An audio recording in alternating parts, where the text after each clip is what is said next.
All right. Yeah. Okay, good. Line up. Ken came from valuable. So if you want to kick. All right, welcome back, everyone. I call to order the February meeting of the University of Minnesota Board of Regents. Greetings to one and all. We're going to move right on to the agenda with the first item of business before us being approval of the December minutes. Is there a motion to approve the minutes? So moved. Second?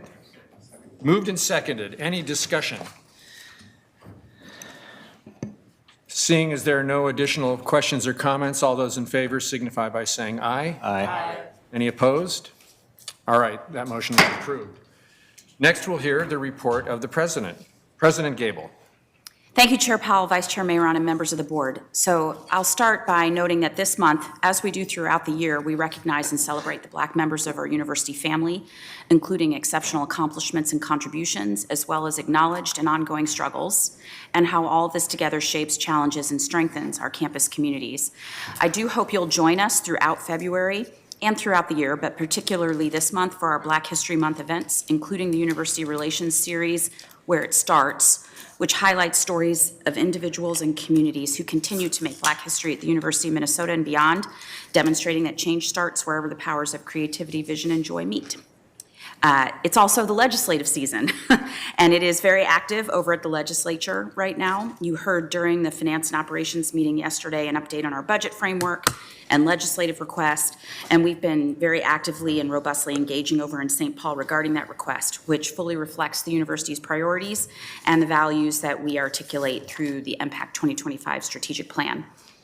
You also heard during yesterday's Finance and Operations meeting an update on the PEAK initiative and its collective focus and action that is also grounded in the strategic plan. I'll just note that true and lasting transformation like this that crosses across silos, that digs into long-standing operational processes, that really changes the way in which we handle so many of the core sectors of the operations of the institution is hard work, especially at an institution of our size and complexity.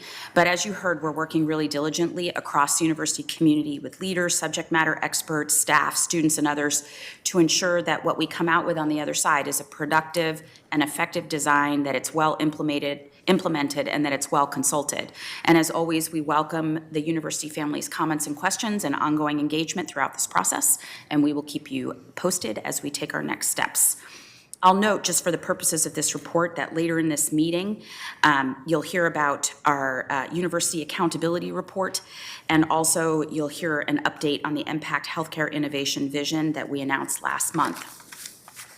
You'll also hear more about public safety, and since we updated you in December, our team has continued to work tirelessly to ensure the health and safety of our university community, and we've made significant progress in welcoming several new members to the University of Minnesota Police Department.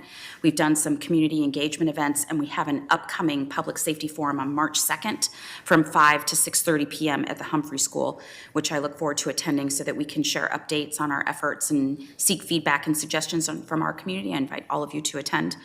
And later in the meeting, you'll hear about how these and other efforts from Senior Vice President Myron Franz have been affecting our system-wide public safety efforts, and how UMPD's efforts in the neighborhoods adjacent to the Twin Cities campus have helped reduce crime, including, I'll jump to the punchline, an over 20% reduction in violent crime in Dinkytown from last year to this year. So in this moment and in this spirit, I want to take this opportunity to express sincere thanks to UMPD Chief Matt Clark and all of our public safety officials across our campuses and system for their dedicated service and commitment and all they do to serve our university family. Some updates on leadership transitions. So members of the board, last fall, we launched the Morris Chancellor Search. I'd like to thank Acting Vice Chancellor of Academic Affairs and Dean Pei Ing of Morris, and the College of Education and Human Development Dean Michael Rodriguez of the Twin Cities campus for their leadership, in co-chairing this search. We're at the phase where the search committee is reviewing candidate applications and will be conducting the confidential first round interviews in the coming weeks. We'll then have public interviews of finalists on campus before the end of the semester.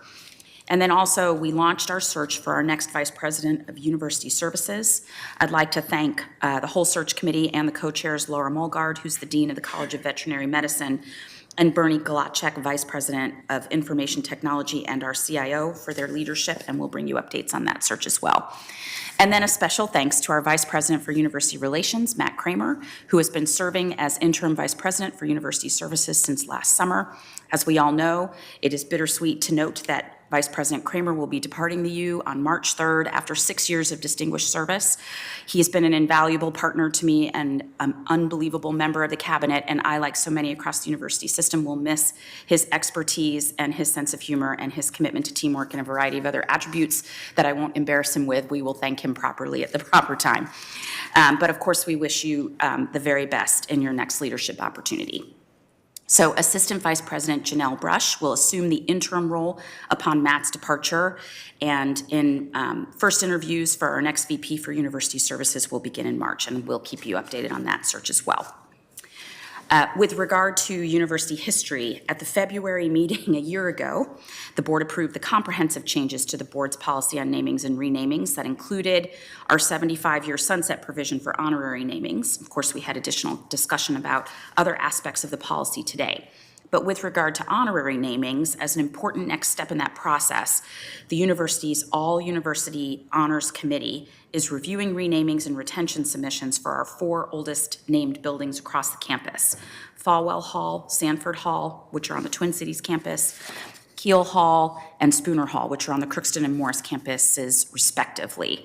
The committee expects to finish up their work later this spring, and then I, as you will recall, review their recommendations and then make the decisions about bringing them forward to you for final consideration, which will all happen before the end of the academic year.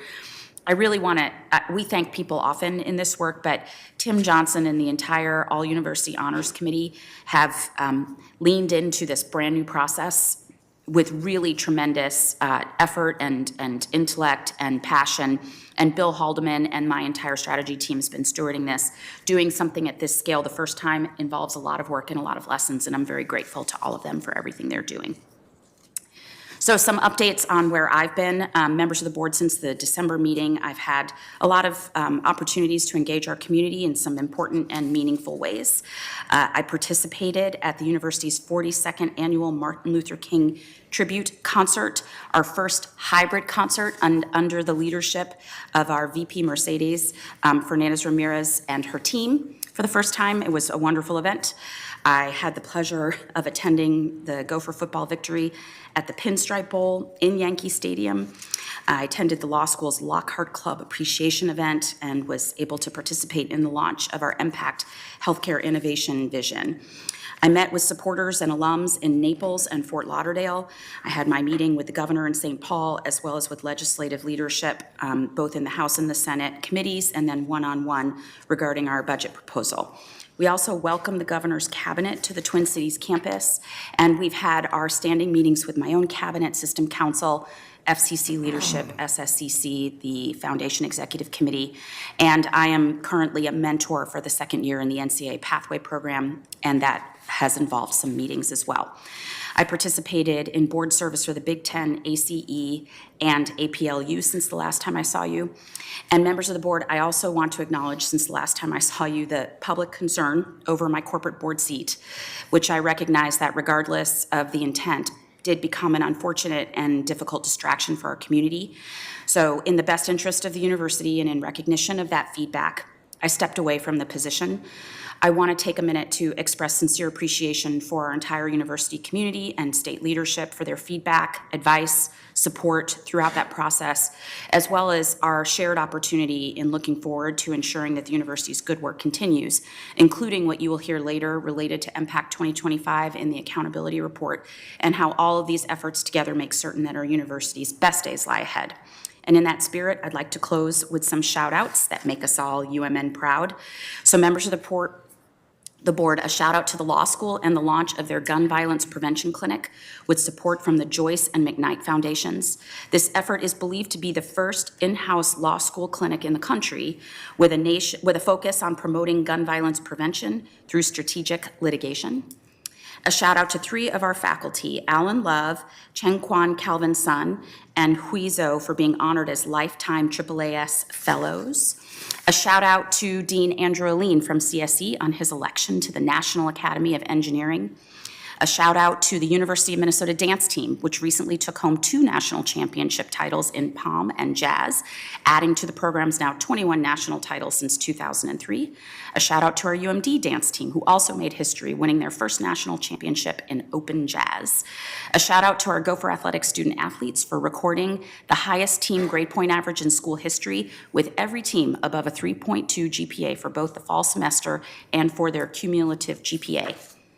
And a shout out to the President's Initiative for Student Mental Health, or PRISM, and the Masonic Institute for the Developing Brain, who have partnered to support research into underlying cause in our mental health challenge, for recently increasing pledges to $100,000 each to create a $200,000 seed grant focused on what it means to go upstream and look for antecedents and risk factors in mental health struggles.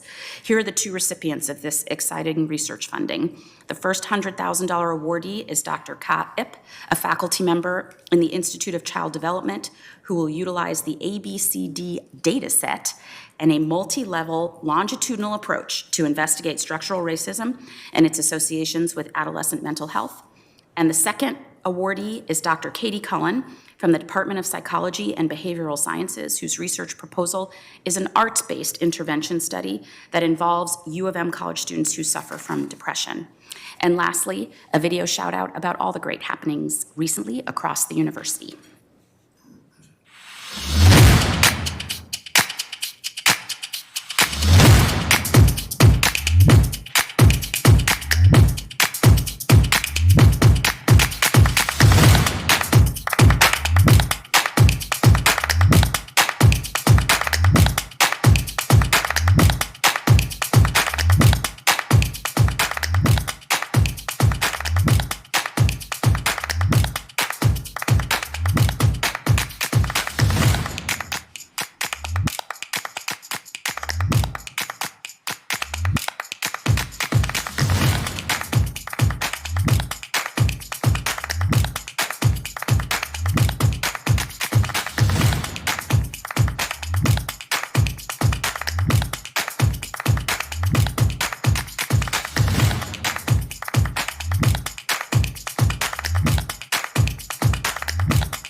Thank you, Mr. Chair. That concludes my report. Thank you, President Gable, for that report. Turning to my report, since my remarks at our December board meeting about what is at stake for the university and the state of Minnesota over the merger proposed by Sanford Health and Fairview, a lot has happened. And I want to offer my further assessment on this matter this morning.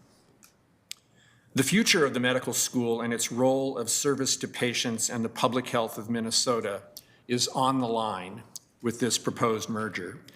Minnesota should know that its medical school is a crown jewel and an essential public good, and the medical school is soaring. The medical school is on track to become a top 20 program in the nation, a status it has not held since 1990.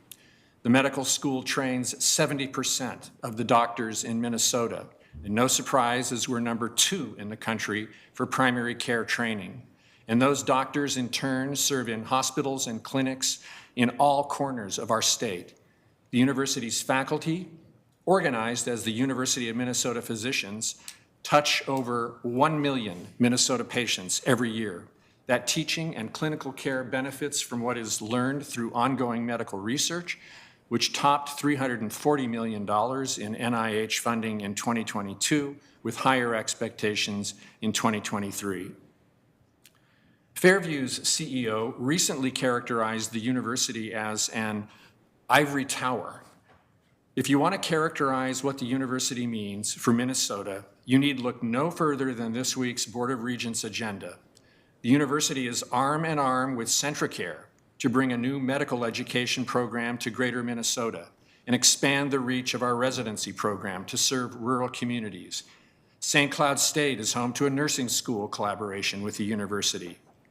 It takes a public university to bring multiple healthcare disciplines, nursing, public health, science, engineering, dental, medical, to name a few, to bear on the health issues facing Minnesotans.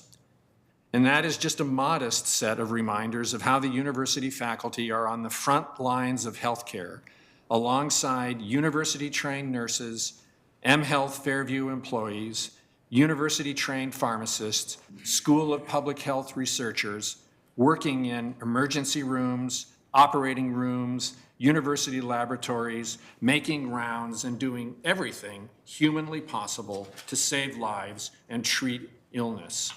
That is no ivory tower. And put another way, the money the university and UMP receive from Fairview is money we earn, and Fairview profits from our public health care delivery teamwork. And that's what is at stake, and why the university has seized an opportunity that only comes to us once every half century or more.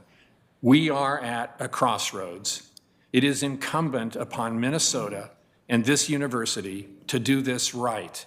And that means rising above a focus on Fairview's financial condition, which has opened the door to Sanford Health's business interest in expanding into the metropolitan marketplace. The university's 5-point vision, shared privately with Fairview and Sanford on January 6, and published publicly at the first Attorney General session on January 10th, calls for, first, a world-class academic medical center integrating teaching and research with the very best clinical care. Second, university governance and control of its campus facilities to ensure that those public obligations of this university are never compromised. 3, a strong affiliation with health partners throughout the state, ideally including building upon the mHealth Joint Clinical Enterprise reformed in 2018. 4th, planning for a state-of-the-art hospital with the concurrence and the support of the legislature. And 5, addressing the campus facility needs in the meantime. And that is the making of a system that will thrive and stand the test of time. The strategic business and policy planning required to reorient the future of mHealth around the 5-point vision for an academic medical center takes time. Having spent my career constructing complicated business combinations, I can tell you that if you rush it, you regret it. If you try to plow forward without including your key partners, you will fail. Here, if this merger proceeds without recognizing and assuring the centrality of the University of Minnesota's public health, the people who depend on us will be hurt. I am especially concerned over the posture of Fairview and Sanford that finds them clinging to a March 31st deadline and repeating that they intend to proceed with or without the university. All that does is underscore an effort to squeeze out the university and thereby squeeze out the public interest at stake. I call upon Sanford Health and Fairview to publicly endorse the university's 5-point vision and disclaim its line-in-the-sand deadline of March 31 and disclaim its intent to proceed with or without the university. And let me explain why, especially why those steps are needed to protect the public interest. They are not business demands, they are a public call for an assurance of good faith and a commitment to put the public first. The current merger proposal was negotiated between Fairview and Sanford beginning in May 2022 without university involvement. Fairview did not tell anyone at the university about their merger plans and resulting letter of intent, or LOI, until August 7. It provided that document to 3 university representatives on the Fairview board in the lead-up to its early September board meeting. By that point, it was a fait accompli. It was done. Having no role in creating it and being rebuffed on their call for time to evaluate it, all those 3 university board members could do was to vote no. As you know, Fairview went ahead without us. That way of doing business is not in the public interest. It is not what the university expects of a joint clinical partner. mHealth is part of mHealth Fairview for reasons more than branding buildings. Squeezing out the Block M is squeezing out the public interest. Fairview and Sanford are repeating the same conduct now. Approve a merger by Fairview and Sanford's March 31 deadline. Don't slow down to coordinate with the university and public interest. Proceed with or without the university. That is not the position of partners who are looking out for the public interest. Given what we know, or really more appropriately what we don't know, about the LOI, it would be a fool's errand to approve the merger and rest on the hope that the merged entity will slow down for the university and public interests thereafter. That sequencing would leave the university as an afterthought, just as it was at the September Fairview board meeting, left to be a cost center in the Sanford system once the current Fairview affiliation agreement ends in 2026. What is also missing from the public conversation is the diagnosis of why nonprofit Fairview is losing so much money. As a business person, public consideration of any merger should require a turnaround plan that ensures that a nonprofit, accountable to the Attorney General and thus to Minnesota, is on a path to good financial health. The time is now. Having spent September through December discussing a Sanford-centric model based upon an LOI the university had no role in drafting, the university advanced its vision at the start of 2023. We have the expertise at our disposal to work hard to turn that vision into a defined plan. We've been working tirelessly to advance a system built on teaching and research as well as clinical care, but we can't do it alone. We need the public's help and the help of our public officials to make sure the public interest has a place at the table. The current mHealth Fairview system is well equipped to provide top-notch health care before, during, and after those discussions. Let me emphasize that the university has nothing but praise for the Fairview employees caring for patients. The issue is whether the governance, leadership, and organizational structure can be reformed around public values to assure Minnesotans that they will be able to count on the excellent clinical care they rightfully expect from the university and its medical school. The ingredients are at hand for a bright future. Top-of-class health care cannot be accomplished piecemeal or by deadlines that don't make business or public policy sense. It requires working together to build it right. That concludes my comments on that issue. I do also briefly want to address one additional item this morning, and that is to ensure that our policies reflect best practice. I'm asking the Governance and Policy Committee to take up consideration of the institutional conflict management process as it relates to senior university leaders. Any potential policy changes will emerge from a collaborative and a consultative process. The goal here is to ensure that our policies align with best practices. With that, I'll conclude my report and we'll turn to the next agenda item, which is receiving file and reports. We have no reports this month, so I'll move right on to the next item, which is our consent report. Is there a motion to approve the consent report? So moved. Is there a second? Second. Moved and seconded. Any discussion? Seeing none, All those in favor, please say aye. Aye. Any opposed? Aye. All right, that motion is approved. Next, we'll act on the 2022 University Performance and Accountability Report, which outlines ways we are delivering on our mission. Universities had great success over the past year under President Gable's leadership and through implementation of the MPACT 2025 strategic plan. Notably, we're serving more Minnesota students than ever. Four-year graduation rates at the Twin Cities campus now exceed 75%. System-wide career outcome rates are up almost 10% over the national average.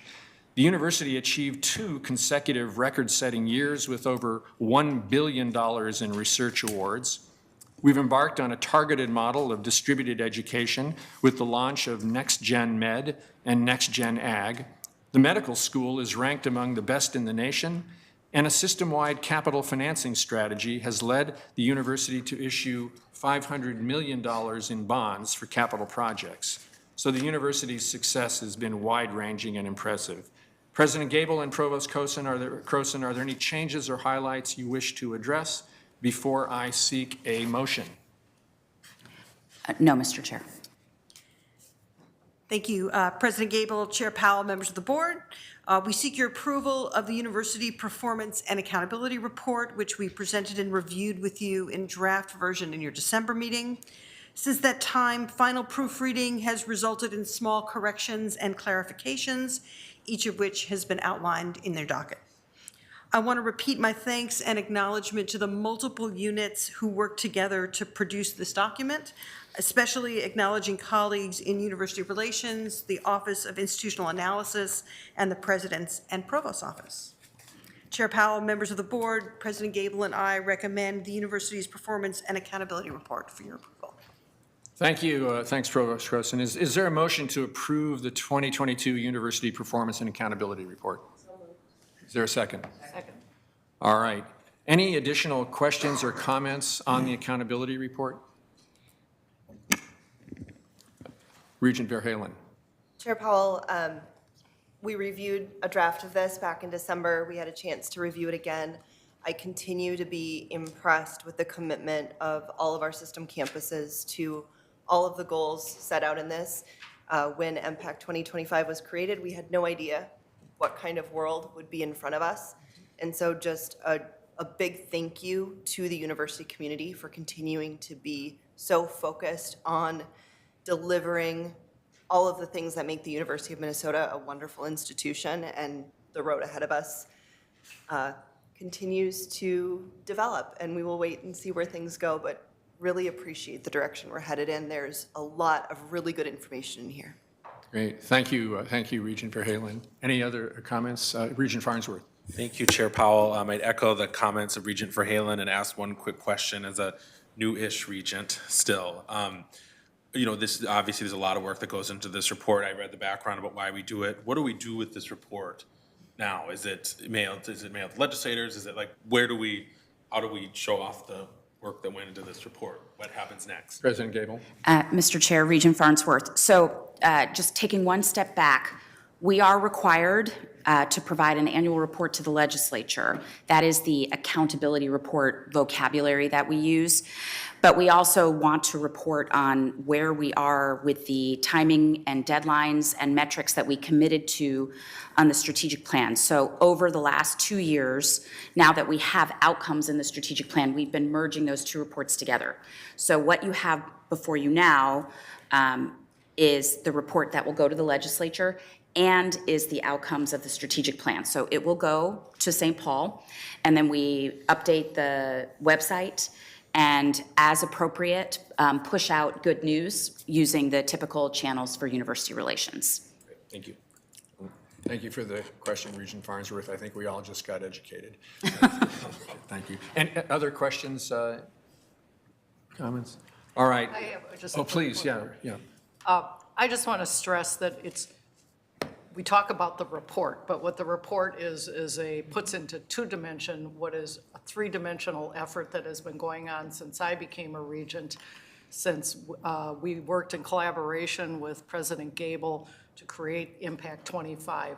it is a living document that I just speaks volumes about the success that the university has had since I became a regent and under the tutelage of President Gable and all of her administration, faculty, staff, everyone. So to me, it isn't complimenting the report, it's complimenting and saying a shout out to the contents of the report, which I think communicates so importantly the importance of the University of Minnesota to the state of Minnesota.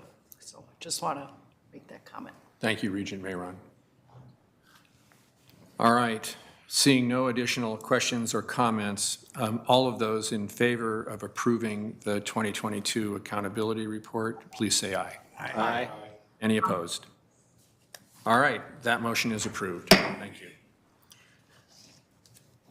We'll move now to item 7, which is a review, and action of a resolution related to Rural Health Academic Partnership affiliation with CentraCare. With us to present is Dean Jacob Toller and CentraCare President and CEO Ken Holman. Dean Toller, would you like to kick us off this morning? Chair Powell, Board of Regents, everyone, I'm delighted to be here again, and I'm delighted to be here with my friend and colleague, Ken Holman. As you, of course, know, and because you mentioned it in your report, and you have kindly looked upon us about a month ago when we presented you on the first bounce of this proposal, this is the second bounce. This is when we come and answer, Chair Powell, some of your directions on the timeline, on the metrics, on the deliverables. This is how we make ideas reality. And I am deeply, deeply grateful for the framing, Chair Powell, that you've provided at the beginning, because it is a part of our large vision. This is a implementable plan that will directly help rural communities, but it fits into the larger scope and vision for the health and well-being that we have an obligation to deliver for the state of Minnesota. And I'm absolutely sure that it would not be possible to stand or sit in front of you today unless I had the generosity of spirit and experience and a friendship of my colleague and partner, Dr. Ken Holman. He's going to introduce the purpose, and then it's going to bounce back to me. What is purpose? In the complexity of a world that we live in, whether it's business, legal, even politics, this notion of what we do as leaders has at its sole focus our people. This slide talks about people in one dimension, but I want to talk about people, our people, in 2 other dimensions. The people on this slide, our purpose really has about delivering and educating healthcare professionals for the 21st century. This helps our healthcare workers prepare for today and tomorrow, building on the legacy of the University of Minnesota for the last 150 years. There's a second group of people that this purpose addresses, and that's our patients. Rural health outcomes are not what they should be. This allows us to enter into a different relationship and a different pursuit of how we improve the care of rural Minnesotans and Americans in general. The third sense of purpose for people is our communities. We live in rural Minnesota. Many of the state college systems have campuses in Alexandria, Bemidji, St. Cloud, you know them. And so this notion of how our sense of purpose has a ripple effect to the people that we serve. At its simplest, the University of Minnesota and CentraCare is a people serving people joy.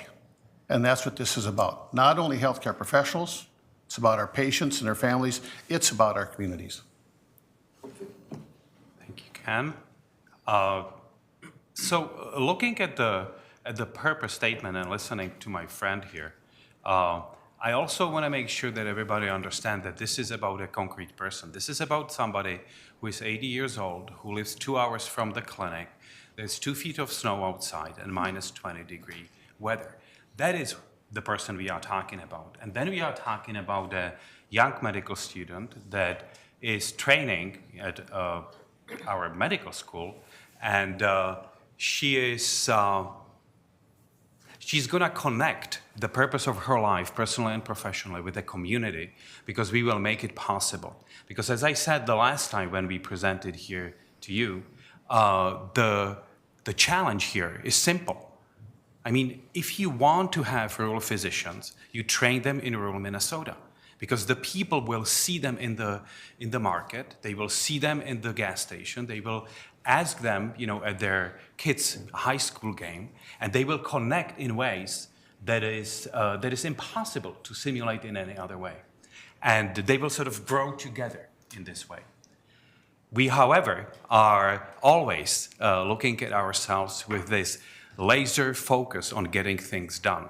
So let's go with the first one, which was your ask about the governance. So the governance of this enterprise is captured in the statement of the interest, but what it essentially means is that the respective institutions, this being University of Minnesota Medical School and CentraCare, retain their governmental powers and their governmental standing. They also use it to come together in what we call Joint Oversight Committee, which is equally represented by either party, by both parties. And there is where we establish the leadership, the purpose in a real way, when we take the idea from the idea state to getting things done. We have a great advantage, I think, in ways that we have already worked together. So our teams already have developed positive interactions over the 2 decades in family medicine, somewhat less long, couple of years in the orthopedics, and we know each other. And again, we have been interacting with each other for quite some time, which in my opinion, all these plans move at the pace of trust and connectivity. And that is what we have underlined under the governance. The timeline is equally important to us because, and everybody who knows me knows that my team helps me to get things done, and we stay on timeline, and we stay on target, and we deliver the results along each of the objectives that we know and get there. So what is this, for us in front of us is in fact not a reaction to anything else, but that major ask from the state to fill the gap of the rural physicians that we know for sure is going to extend 20,000 physicians by 2030 and really get things done. So in this same way, as I spoke about the governance, I am going to say that we are hoping that you will consider kindly the letter of intent today, because that is our day zero. That is where we get the direction and charge from you so that we can engage our teams in this quest. And the first mark in the overall spectrum of medical education is the Liaison Council of Medical Education Approval. It's called LCME. As you may remember, I reported to you last time that we received as the medical school the longest you can get a couple of months ago, the 8-year one, and we had already had an informal discussion with the LCME, and they again looked at this favorably. And the plan here is that we are looking at the fall 2025 to have the first cohort of the students. You see, patients and students, that sort of merges in my mind, and start there and build from this to the full 4-year campus. The success of this school certainly has a financial element. I'll cover that with this slide, but it has other important success elements. CentraCare is not a doctor degree granting institution. Partnering with the university allows the university and its strength and history and legacy of medical education, along with CentraCare's resources of financial commitment, people, physical assets, clerkships, and rotations throughout our service area is what makes this really a remarkably unique arrangement. In other words, we are your partner. You're our partner. And this is solely focused again, and the thing I always remind myself when we talk about finances are focused on our people. It's who we serve. And so by creating this model together, we're able to bring the assets and the strengths of both organizations together to address the needs of our people. Metrics. We tend to think of metrics in some KPIs, right? And that's important, by the way, and we will develop these metrics. But I always like to, when I use slides, just say what's important many times is not what's on the slide, right? It's the content behind the slide. So I'd like to have you ponder these things in addition to these metrics.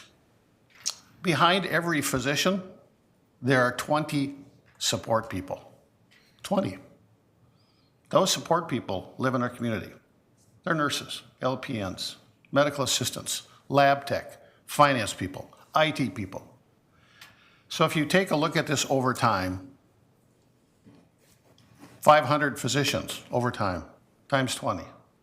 That's a remarkable commitment to people in our community.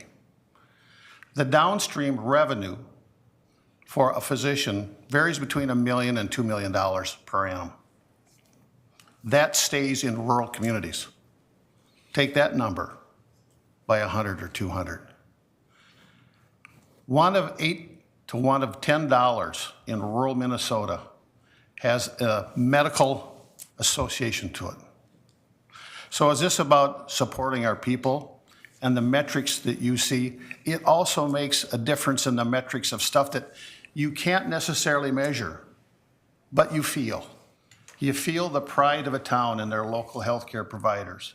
It's tied in with the pride that they feel with their high school. It's the pride that they feel with a Main Street that's struggling. So these metrics are important. We will do all these, but I'd like to have you consider the most important metric is how our people feel.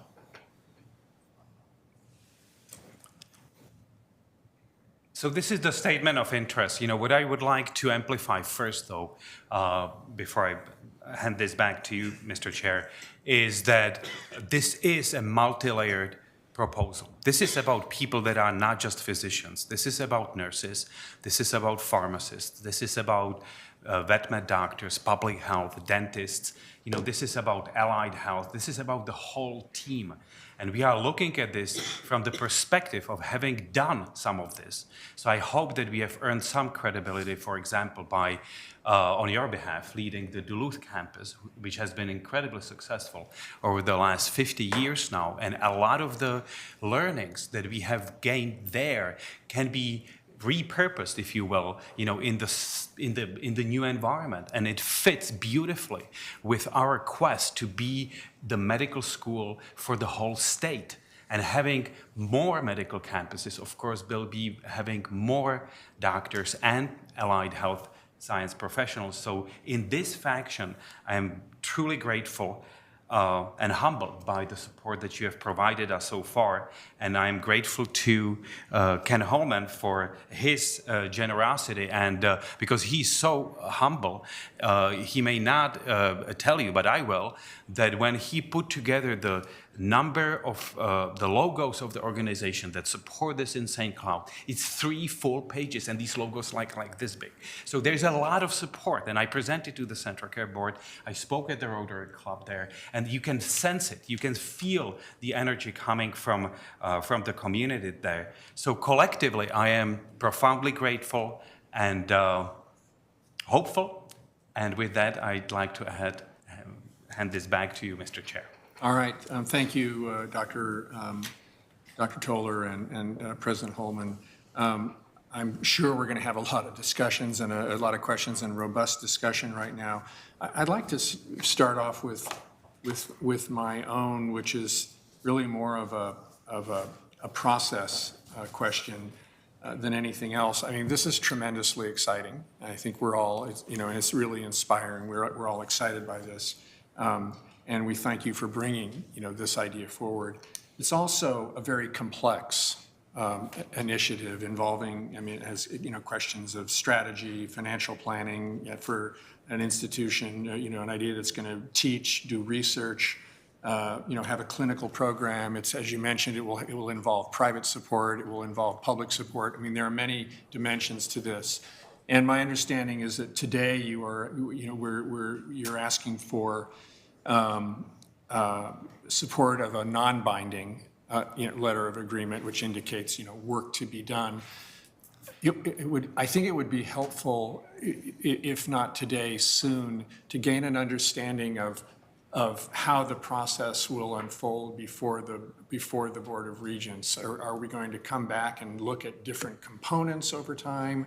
Are we, how many conversations do you anticipate you'll need to have with this board as we work our way to, full approval for the idea? It's very complicated, and I think we need to have an understanding of the steps that you envision along the way as we work our way to, a binding letter of intent. Mr. Chair, members, excellent question. So we will come back to you, of course, in the fall with the definitive agreement, for the consideration in front of this board. But I serve at your pleasure. I'll do anything. And you know that. So with the same discipline and with the same diligence that we attempted to answer some of the questions you had last time about the timeline, about the governance and the metrics, we will come in front of this board in any way and shape and provide materials that will be granular enough for the board to be satisfied with the level of detail and the depth. Ken? Chair Powell, I'll answer it in a somewhat metaphysical way, and I hope you understand the context behind it. If you were to view the medical school here as a containment vessel, and we're going to build another containment vessel that is attached to this containment vessel, my commitment to the university is this new containment vessel, our combination, our collaboration, the medical school, cannot detract financially, resource-wise, from the core mission of the university. That's our job from a Centricare perspective. So does that mean it's complicated? Yes, but the commitment is still the same. We cannot degrade the performance of the University of Minnesota and the great strides it's made, and that's my accountability. That's our organization's accountability. The Centricare board meets next week. They will have a similar resolution. Of course, this has been on our board agendas for about 3 years, right, Jacob? We are also looking at committing about another little over $500 million in health grade investments in rural Minnesota to support, as you mentioned, this is complicated, medical students, residency programs, all the other things. We have robust conversations with the state college system to understand their role. And so we have to walk before we run, and we will. But the emphasis point, I would say, our newer containment vessel that is being supported by you must not detract financially or operationally from the University of Minnesota's core mission. And that's our commitment. Thank you. All right. It's been pointed out to me that I have not called for a motion to approve the resolution related to rural health academic affiliation, Regent Verhalen. It's in the water today. So before we move on and open it up for discussion, is there a motion to approve the resolution? So moved. A second? Second. All right, thank you. So I'll open it up to colleagues now. Regent Davenport. Thank you, Chair Powell, and thank you, Dean Toller and President Holman. Thank you for bringing this partnership to us. I'm glad you brought up that letter of support because that really had an impact on me when I looked at those full pages of supporters that really only represent entities within the rural community, and then it expands out to the individuals, the people that you talk about, the community members. And we rely on partnerships such as this. And this is a demonstration of who we are, what we do as a university, and we're engaged directly to the citizens of Minnesota through partnerships such as that. And to an earlier reference you made, Chair Powell, this is not an ivory tower. Thank you. All right, thank you. Regent Hitch. Thanks, Chair Powell, and thanks to the presenters again this month. It's, I guess my comments are going to be, Mary took most of them, but I'd just like to talk about Hormel and Genio. They're both on the list of people that signed on to the letter. And these two companies are ultra important to our state, and they're in these communities that we're talking about. And the reason why they're important is all of our farmers produce corn, they get fed to turkeys or pigs or something, get processed in Hormel. Hormel, 1/3 of their stock is owned by the Hormel Foundation, and they fund things like farm, and they fund things like the Hormel Institute, and the whole thing comes back around. And so, I mean, out in rural Minnesota, I can speak, I'm from Perm, we're not part of Centricare, but what we need are basically 4 things to survive: roads, schools, public safety, and healthcare. And I would put healthcare at the very top, because people won't work in communities where they can't get care, and companies won't set up. So I urge all of you to support this, and it's a letter of intent. It's not, all the details aren't there yet, but it's a great start. It's a really big project for University of Minnesota and for Central Minnesota. So thank you for bringing it. Oh, thank you, Regent Rocha. Thank you, Chair Powell, and thank you, presenters. I think this is a very exciting opportunity. In my civilian job, I just finished working with a team to establish 3 independent specialty clinics, ranging from the outer ring suburbs all the way to western Minnesota. And in that process, it was pretty remarkable to see the need. People in these communities oftentimes have to wait 6 months for an appointment, if there's one even available in their area. And we're actually staffing with physician assistants, who are remarkable providers, by the way, very, very talented and very much appreciated by their patient base. So they're either waiting 6 months, or they're having to drive all the way into the core city to get care for those issues that they're facing. And so this feels to me, obviously there's a timeline here, and there's a lot that'll be coming forward, but this is the job of the flagship university and our medical performance in trying to ensure that we have care for people all across the state. And certainly there's this negative correlation between mobility and need for care. So being able to try to address this, and we've already had, as we know, remarkable success at UMD with rural healthcare and healthcare for other underserved communities. So I just want to say thank you. I've seen it in very stark terms how necessary this is, and wish you great success, and I'm fully supportive. Thank you. Thanks. Thank you, Regent Rocha. Regent Johnson. R. Johnson. R. Johnson. Thank you, Chair Powell and Dean Toller and Dr. Holman. I would like to provide a bit of perspective on this.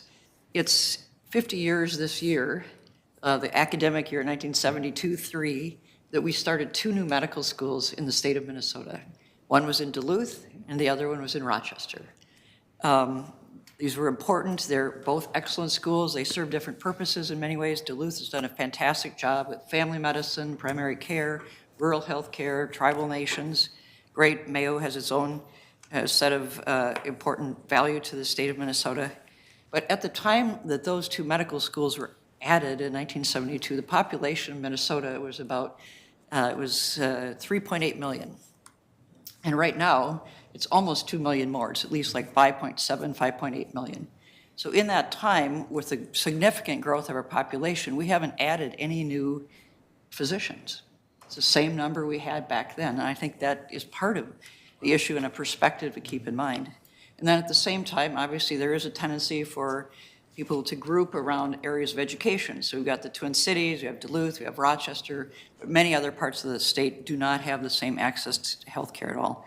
St. Cloud is a really important kind of central Minnesota hub for education, jobs of all kinds. It's really important. I think this totally makes sense. I think this partnership will be excellent. And I think it fits really with the land grant mission of the University of Minnesota. We want to educate real people, the folks of Minnesota, and that includes the fact that we really need to look at the rural parts of our state and do everything we can to keep them excellent, high-quality living place, keep people there. We don't all have to live in cities and metro areas. And so I think this is a wonderful partnership. I just see so many benefits for it, and I just want to strongly endorse it. Thank you. Thanks, Regent Johnson. Regent T. Johnson, and then Regent Swigum, I believe. Thank you, and thank you for the presentation. I thought that was excellent, and well, I think this is a fantastic thing between what's happening at UMD with regard to training rural physicians and this potential enterprise. I think, thank you for thinking of rural Minnesota. I've lived on a couple of different Indian reservations out there, and they're totally dependent on the type of doctor that you're talking about, the person that moves into the community and interacts with everybody. So the main place I work right now is the Mille Lacs Reservation, and if somebody has a slip and fall, they go to the little hospital of Onamia. If they have a heart attack, they go to St. Cloud. And so, but there's 11 communities out there of Native nations that are totally dependent on rural physicians. So I'm really grateful for this potential partnership and look forward to hearing your report in the fall. So thank you very much. Thanks. Thanks, Regent Johnson. Regent Swigum. Mr. Chairman, thank you very, very much. Let me add to my excitement of this initiative, of this project. I was glad to hear two things.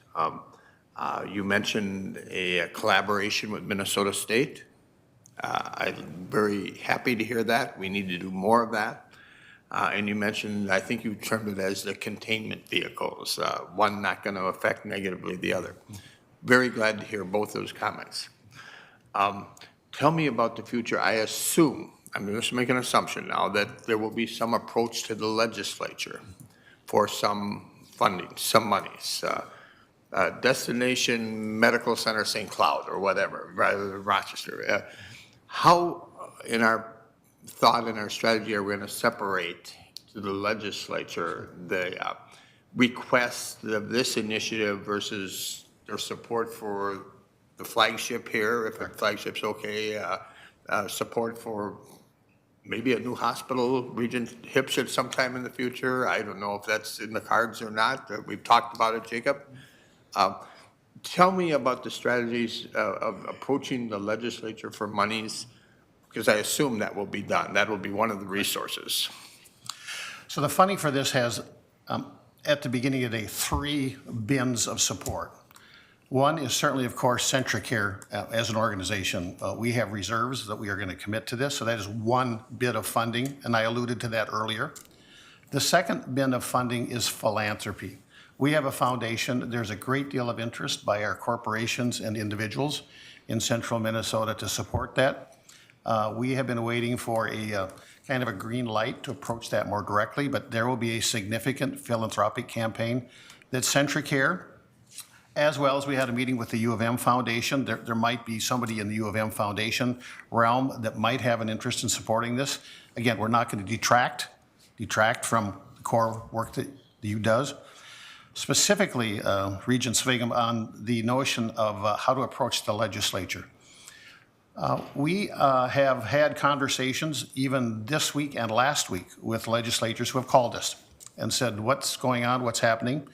And so we have been clear to articulate this is not, again, meant to be detractive from whatever ask the U of M might wish to make. This is a separate consideration. While they are linked to some extent with a broader mission and educational care for Minnesotans, these are separate issues completely, and the university has to have the freedom and the capability to make whatever ask it's going to make, and this would be an additional sideways ask. So we're not tying them together. And I'd ask Jacob to make a comment because he's well aware of this. Of course. Chair Powell, Regent Sviggum, excellent question. I would, start with the goal. In a different circumstance in this room, some years ago, you've said that these projects need to be bold and necessary. That is the story. That is the narrative, that we are coming in front of you. And I would like to position the legislative asks as complementary. They are part of the same thing. They are not competing with each other. They will never compete with in the area of philanthropy. They will not compete in the industry. They will actually help each other to be successful, because you do need to have that layer of support, I think, from in the legislative side, from the rural legislators, in the philanthropy side, the industry and other donors that may live in the rural America, rural Minnesota. And they need to see that this is a composite, bold and necessary task that will deliver on the pipeline of people getting out of smaller settlements into the higher education and really becoming who they are in the process of becoming a part of healthcare. And I think that has a lot of ramifications. This is not just a singular, narrow-minded sliver of ask or activity. This has to do with a socioeconomic status. This has to do, as somebody said, with the distance. This has to do with the first-gen graduates.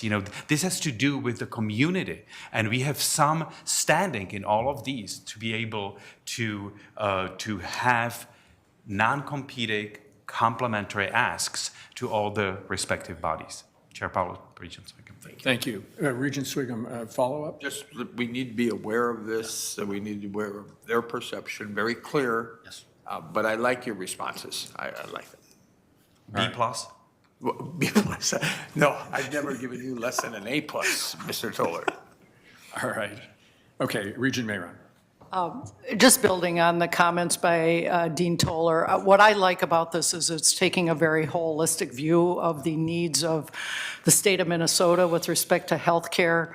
And so call it collaborative, call it cooperative. To me, it's part of this holistic view that there is a huge need in Minnesota, both rural and within the Twin Cities, and what the university is coming forth, whether it's through its academic medicine project or through this collaboration or partnership with Centricare, is saying to the legislature, we are tackling this in a holistic manner. And that's what I like so much about it. Thank you. Thanks, Regent Mayron. Yes. Thank you, Regent. You touched on something that actually Jacob and I have talked about. So we both happen to be fans of history and the arc of human history. And I think we could all agree, I'm going to go here, okay, Jacob, so hang with me. We're coming out of a challenging period in American history. Everybody agree? I was during the Vietnam War. I was at the university, 1970s, during the Vietnam era, and so this has been a challenging period of American history. And I fundamentally believe that the role of anchor institutions, particularly academic institutions, is to be that shining light on the hill. And so this indeed is what we're saying. Together, we're going to be a shining light on the hill to help some of the issues that our patients, our citizens, our communities, our residents face. And so this is, for me, more than just healthcare. It's hope. Since he started, Chair Powell, this is not by accident. Dr. Toller, go for it. That if you look at the time that we treated patients with leeches, and gave them heart transplants, 3 human lifetimes. It's a short period of time. And to accomplish things of this, to accomplish things of the nobility and glory, like the double helix of science and care that transformed medicine and academic health, you need institutions. You need the collective wisdom of institutions to travel through time, to collect that wisdom of the people that preceded us and transmute it into something that we're going to do right now in this room. Thank you. Regent Farnsworth. Thank you, Chair Powell. Brief comments. I am also very excited about this. I'd echo the comments of many colleagues. You know, I don't come from a rural background, but I've appreciated hearing from colleagues that do the reasons why this is important, hearing from Dr. Johnson's expertise about this as well from that standpoint. Just wanted to make one comment in addition to Regent Svigum, what he was talking about. You know, it's a little bit news to me that this, the legislative ask component is news to me and new information as part of this conversation. So I'd appreciate if our board at some point could have a little bit more of an understanding about that. But in general, I think this is really important, fits into the next presentation we're going to have, and just a note that I'd like to understand a little bit more about that. But thank you for the presentation, and thanks to colleagues for their comments. Thanks. Thank you, Regent Farnsworth, and points well taken. This is complex, and we're going to have to take the time to make sure that the board really understands the pieces, which you've already addressed. All right, well, thank you. Thanks all for the excellent comments. I don't see any other hands raised, so what I'm going to ask now is, Regent Rocha? Thank you, Mr. Chair. Just real quickly, and I don't, not really knowing what the, where we are in the timeline cycle, but, this is a really good message, particularly for our supporters in St. Paul. Oftentimes, rural communities don't feel necessarily as connected because of the distance. So to the extent we're able to reach out to those folks that, the representatives of those areas, not only just to keep them apprised of the value that's, coming through in this, but even to get their, perhaps get some of their input as well. I think that we'd be well advised to do that, particularly in this time of the year. So thank you, Mr. Chair. Yeah. Thank you, Regent Rocha. All right, so I'm going to ask now for all those in favor of the resolution related to rural health academic affiliation, signify by saying aye. Aye. Any opposed? All right, that motion is approved. Thank you. Thank you, gentlemen. Thank you very much. Thank you. All right, we're going to turn now to the vision for Impact Healthcare Innovation. Dean Toller is going to stay with us. And I believe President Gable would like to make introductory comments before Dr. Toller and Senior Vice President Franz go into the details. So President Gable. Yes, thank you, Chair Powell. Just very briefly, at a press conference on January 12th at the Health Sciences Education Center on the Twin Cities campus, we made the formal announcement of our Impact Healthcare Innovation Vision. And as you aptly described earlier in your remarks, Chair Powell, it's a once-in-a-lifetime opportunity to challenge our unique ability as leaders and conveners to make the University a bellwether in the health of Minnesotans for generations to come. So that vision is rooted in the university's autonomy in controlling the existing healthcare facilities on our Twin Cities campus, the University Medical Center East and West Bank facilities, the Masonic Children's Hospital, and the Clinics and Surgery Center, and the eventual development of a new state-of-the-art medical center on the East Bank of the Twin Cities campus. The vision is fully aligned to our strategic plan and our commitment to develop and embrace new and leading healthcare delivery models, cutting-edge discoveries, all in the interest of a healthy Minnesota for generations to come. So Vice President Jacob Tolar and Senior Vice President Myron Franz are here to discuss this in more detail, including the 5 areas that encompass it. And I express my appreciation to them for leading this effort and for all those who will work behind the scenes. And I'd like to turn it over to them for their presentation with a note to Dean Tolar that apparently we have some good news that went public. Is that right? So just check your... I apologize for breaking the protocol. Excuse me, Chair Powell. So you may want to check your phone. Whatever it is, this sounds good. So, all right. Chair Powell, Madam President, Board, this is a fantastic. Thank you. Thank you. We've been refreshing the site. Can I just turn around and ask for the number? Take a deep breath first. I'm good. I'll get back on track. Whisper in the air. Excellent news. Thank you. Thank you for.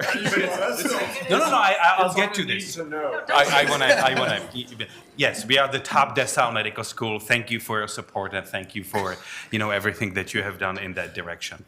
I have a great pleasure to be here again with my friend and colleague, Senior Vice President Franz, to present to you our thoughts on the Impact Healthcare Initiative vision. And Myron has been one of the people that I have grown to appreciate profoundly and deeply, not just because of his ability to develop relationships quickly and sincerely, but the integrity with which he does it, the lateral coordination that he's able to put in our plans and have the practicality and prudence to get things done. This has been enormously important to us in the healthcare part of things, but it also has been important in our ability to relate to each other and being able to turn these air castles into the palpable, tangible future for the people that we serve. I will start by connecting this discussion to the previous one. I think it's incredibly important to see the CentraCare initiative in the rural health as a part of that broader vision that Regent Mayron and Regent Davenport pointed out before, because this is ultimately, what we are here, to do, and ultimately why this university, its health science schools, its medical school, and all the components are unique and irreplaceable part of the state. It's a duty, it's an obligation, it's an honor, at least in, I'm speaking personally now, honor to be able to be a part of this and to be able to follow the presidential strategic plan and fill in the bricks and mortar, to the practical accomplishments and the implementable plan that is in front of us. So we are ready to take this moment in time. We are ready to open the door and look at what some might consider even crisis as an opportunity to achieve our greatness as an institution in the ways that is almost unimaginable under any other circumstance. So we are in this way looking at academic health in a way that has not been possible before.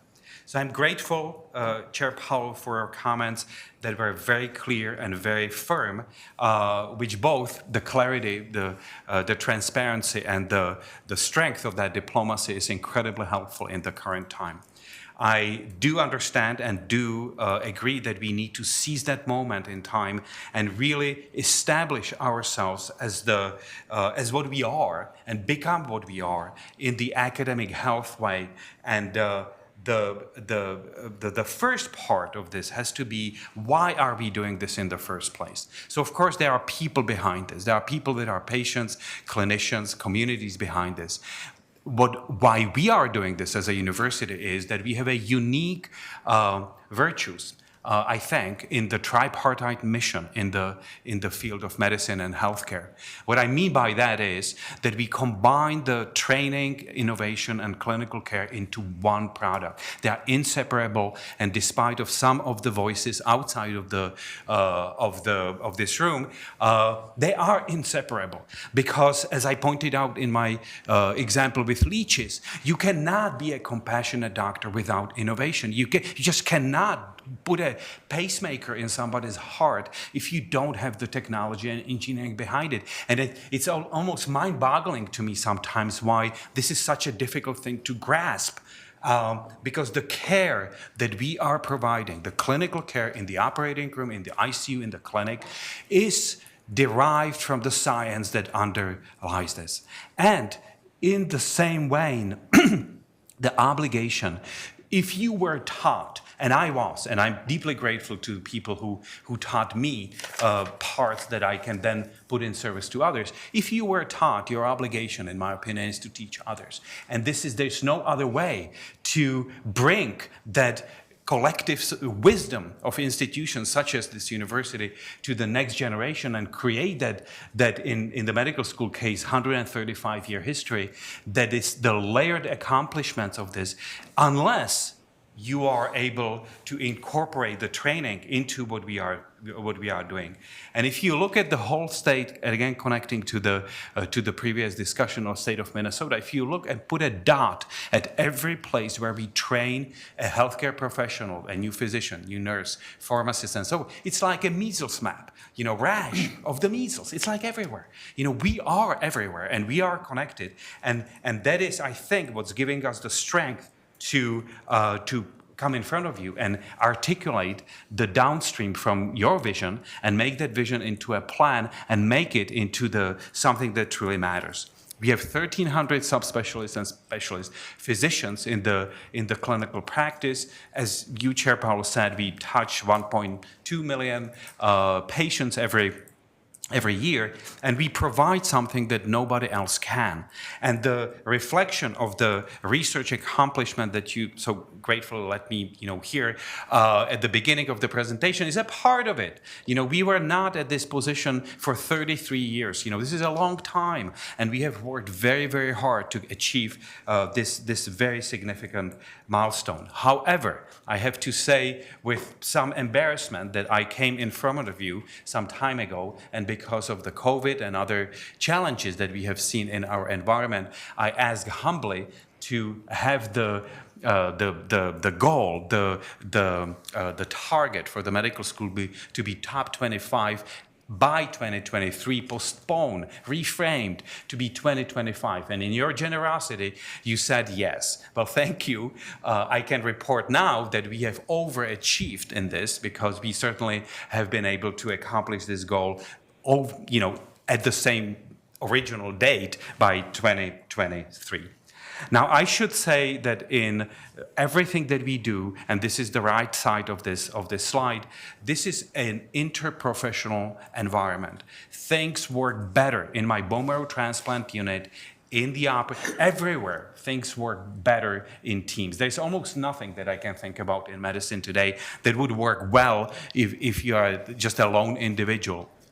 The nursing practices have excellent DMP programs. We have 49 places where our dentistry practices are incorporated. About 19 in pharmacy and public health and veterinary medicine are getting more and more engaged in all of the aspects of the healthcare delivery. So it's the breadth and the depth of the university that enables us to fulfill the command of our obligation and duty to the state, to the health and well-being of Minnesotans.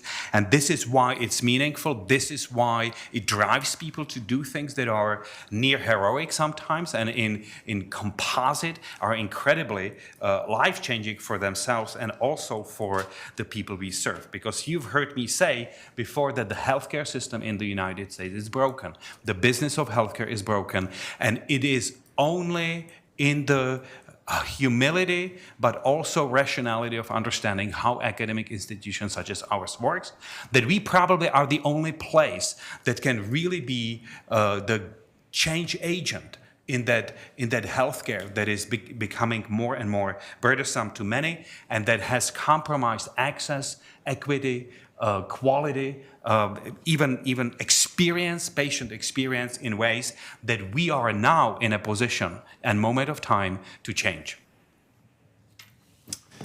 Thank you, Mr. Chair, and I am likewise honored to be partnering with you, Dean Toller, although you did say it took you a while to go to appreciate me, so I'll take that in the right way.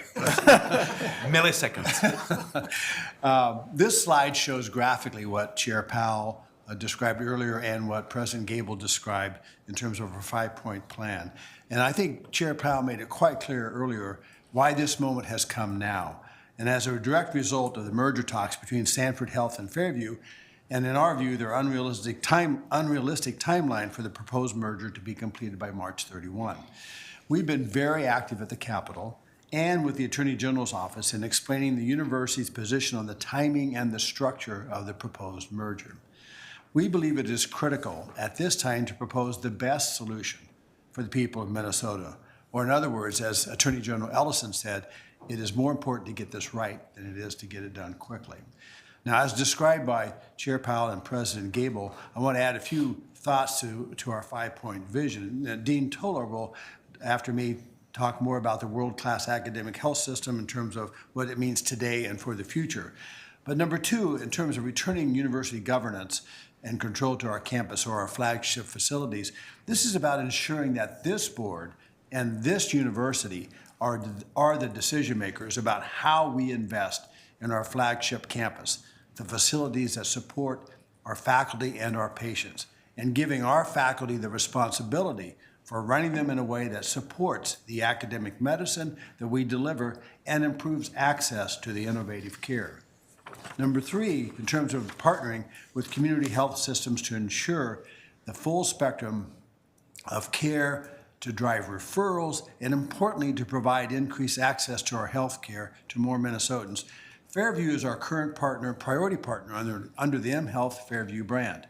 And as you also heard from President Ken Holman this morning from CentraCare, illustrating how the university works with all health systems. As you know, we are also engaged in making proposals to expand the academic health medicine facility in Duluth, also with the legislature. We know that a standalone hospital is not a successful business model in healthcare. We want to build on the success of the joint clinical enterprise with Fairview and our other partnerships around the state. And number 4, in terms of investing in designing and building a new state-of-the-art hospital, I'll mention that more about that in just a moment. But we also, number 5, want to invest in our current facilities. And I'm specifically talking about the East and West Bank adult hospitals, which are simply outdated and over time become less capable of supporting the innovative care that we deliver now and will deliver into the future. If we go to the next slide, I just want to talk a little bit about the investment in the vision. This obviously shows a rendering of a potential hospital on our East Bank campus. The point I want to make clear here is that this is something we've been planning for many years and was part of the 2021 Twin Cities campus plan. The university has been purchasing land and planning for the development of a health district to include a new hospital. We know the current East Bank Hospital will need to be replaced in the near future, and replaced is a key word. We're not planning for additional hospital beds. I've been asked by legislators about the cost of our new vision and whether we will be asking the legislature for support this session. The answer to the first question is we are still developing our plans. The answer to the second question is a conversation we will bring to this board in the very near future. As Dean Tolar and Chair Powell remarked, the time is now to harness the energy of the community, the faculty, and the legislature to design and build the future of healthcare for Minnesota. This is where the mission of the university and the public interest of the state coincide. Dr. Tolar. Thank you. So all the points that we talked about are on this slide. You know, this is the access, the integration of care. This is the ability to grab the control of our future in a way that we can control operations in where we practice. And the idea, you know, around this, I think, needs to be understood from at least 2 or 3 different perspectives. The first one is that academic health, academic medicine is good business. There's some kind of a notion that this is just way too expensive and way too, you know, sort of unstructured. Not true. 7 out of 10 best hospitals in the United States are academic. We have, as I mentioned a moment ago, 1,300 of highly producing, which I mean by that, they make a lot of money, margin producing specialists, proceduralists. We have over 1,000 residents and fellows. This is a relatively very high skilled labor for very modest pay, if you think about this. The innovation that we bring to the realm, there's no other way to actually improve many of the conditions known to man have no treatment.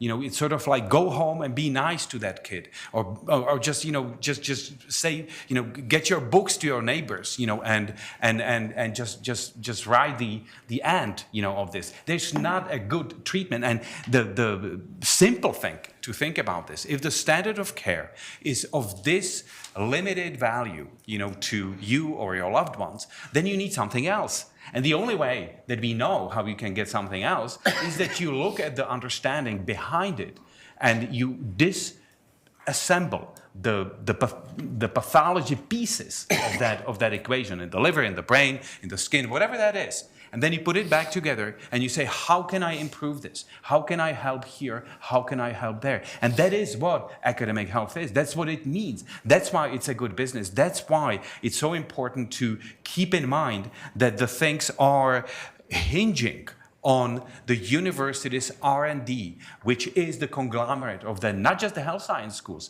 but science and engineering and design and many other. I would like to think liberal arts are a huge part of this. Arts, in medicine, to me and to many others mean a great deal, because a lot of things that we do in the clinical setting is actually not science at all. It is the other part of you that is more, as Ken would say, metaphysical. So that's the first one. The second one is that we are at the very beginning of this. We are really opening the door on that major opportunity and possibility that is in front of us. And I feel profoundly responsible somehow, for us doing the right way, that we are not afraid of some of the, dark shadows and some of the undercurrents and tectonic movements, that are happening around us. And we keep focused on what actually needs to be done so that we can benefit the people that we serve. And I can assure you that the research or the innovation, that means new care models. That means that we will have the hospital, I hope, but we will have a distributed network of ambulatory units that can serve in the rural community. We will move the center of gravity of healthcare from the hospital and clinic to home, to medicinized home, because everybody heals better at home. Everybody does better at home. Everybody can, with some support, almost, get at home and be treated or recover there. And also, it loops back to where we started with the larger mission of the university, which is we create futures for people who are the practitioners in this, the pipelines that some of you mentioned, and the cohesiveness of the community. So again, I am endlessly optimistic about our ability to bring this, about, not because I'm just optimistic, but because we have done this. We have done this with COVID. We have done this, with the partnership that you heard about. We have done this with the ranking of the school. We have done this, in many other ways. And I look in at all and with huge respect to you for your leadership to help us truly achieve what we were here to achieve in this major moment of the time of this university. Chair Powell. Does that conclude your remarks, Yes, sir. All right, thank you. So before I open it up, this is a discussion item, Regent, so it'll just be questions. Before I open it up, maybe kick it off with two questions. First of all, maybe Senior Vice President Francis, this one is for you. Can you maybe remind us of the value, the importance of control of our flagship institutions, and why that is, I think, a highly sort of central part of the 5-point plan. You just sort of just talk about that. And then the other question is, we talk about a new hospital, just, in meeting with some of our legislators, I think it's the reaction a little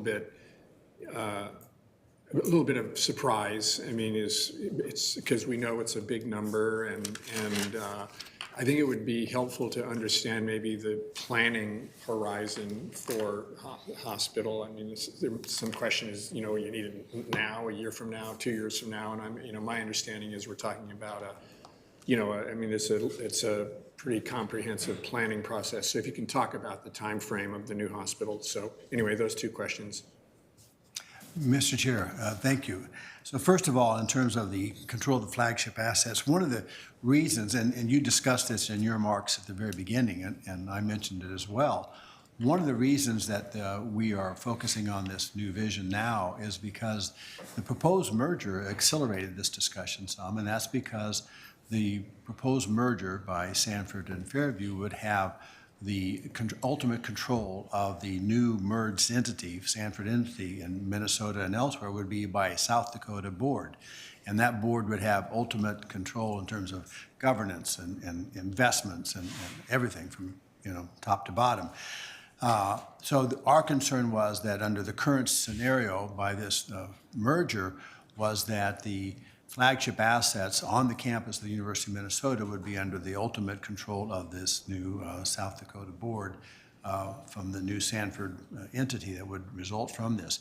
And that's part of our concern, is that we believe that as we look toward the future and we look toward the support of academic health systems, we need to have those flagship facilities. And there's some, discussion about what that actually needs to encompass, or some, variability there. But nonetheless, there is some clear concreteness on our part that those facilities need to be governed, controlled, operated by the university, especially then, kind of segue into your other question.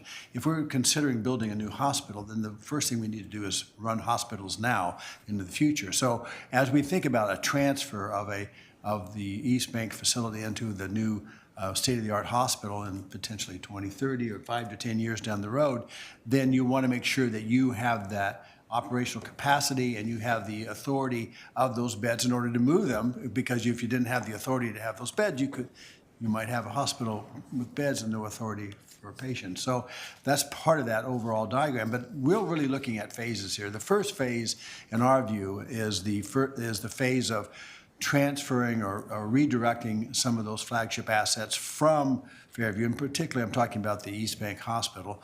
That was one that was transferred back in 1996, as most of you know. So that is one of the first phases of potential funding request. The second funding request really goes to the investment in the current facilities. Both the East Bank and West Bank hospitals in particular have been around for quite a while. And, we continue to refurbish and update them to make sure that they have the very best care that they can. But ultimately, they're not going to be able to provide what we think the state-of-the-art hospital will require in the next 5 to 10 years. So we want to really seek investment from the legislature about those assets to make sure that they run at the level they need, at the sophisticated level they need to, until we have that new hospital. And then the third tranche really would be the design and build of a state-of-the-art hospital in 5 to 10 years, or whatever that time frame is. I mean, obviously, that's a huge undertaking, both in terms of finance and planning and design. And I think that's sort of, Dean Toller, does that catch it? Then absolutely, if I may add, the East Bank Hospital is many decades old. This is not the state of art, that we would want to have our patients and our clinicians to work in. It is also important that what we are looking at is not starting anew. Over the last 5 years, with your approval and your direction, we have been able to build this joint clinical enterprise and this clinical operational structure that has been built in collaboration with Fairview Health. As you mentioned, Chair Powell, we are very grateful to the Fairview employees that work with us in this dyadic arrangement of the service lines, of the shared services, of the domains, and that unit of quality and value is, the beginning of this. And then the buildings, and the facilities, they derive from this unique and almost irreplaceable functionality with which we serve the state. Thank you. Regent Hipsch and then Regent Johnson. Okay, Regent Hipsch and then Regent Farnsworth. Thanks, Chair Powell, and thanks for the presentation. I think to answer this question, if we say, Minnesota, do you want a world-class health institution in Minnesota? Everybody would say, yeah, you bet. And so then this 5-point vision makes perfect sense. Now, if somebody says, I want average care or below average care, which I don't see a lot of our leaders saying, but if they do that, then we probably don't need a 5-point vision of a long-term plan, and then you guys don't really need to be here. So I really like the 5-point vision. I think it's really important for the state and all of our people, and I think everybody should get behind this plan. So thank you for your presentation. Thanks, Regent Hipsch. Regent Farnsworth. Thank you, Chair Powell. And first, I'd like to say I agree with the 5-point plan. I think it's important. I also want to compliment both you, Dean Toller, and Senior Vice President Franz, for your testimony at the joint hearing of Chair Liebling and Chair Stevenson's committee the other day. I thought that was important for us and fitting this narrative and all that. And so I appreciate that. Kind of similar to the vein of my last question on the previous presentation, I just want to get a little bit of an understanding, as we know and as we previously talked about, this landscape changes weekly, if not daily, in terms of legislative support and clarity around our strategy for this. And so I'm just wondering for an update on our strategy, how this fits in with our broader asks. The answer to this question again can change next week, but what do we have now? Just expanding on a little bit of one of the final points you just made, Senior Vice President, would appreciate a little bit more clarity on that. Senior Vice President Franz. Mr. Chair, Regent Farnsworth, glad to. We talked a little bit about this yesterday in terms of some of the other priorities we have in terms of budget and bonding priorities. So, this session, this legislative session is unlike any we've seen, and they continue to operate at a very fast pace, which is really, I think, tremendous. I think in my view, the legislature is tackling problems that need to be addressed, and they're addressing them, as quickly as they can. So one of the things that will happen is the need to make sure that we coordinate our different viewpoints over there. As you know, we talked yesterday about our operating budget request and our bonding bill request, and now we're talking about developing and presenting a request on the academic health vision. And of course, there's the central care issue, and there are other, some of you may know this, there are all kinds of other issues going on all the time with the university. The university is engaged in a lot of different activities over there that arise. Some of what we propose and some of what other people propose. But our goal right now is to, first of all, make sure we focus on supporting their operating budget, the capital bonding proposal, and now developing and presenting this proposal. The forecast will come out, I think, on the February 27th or 28th.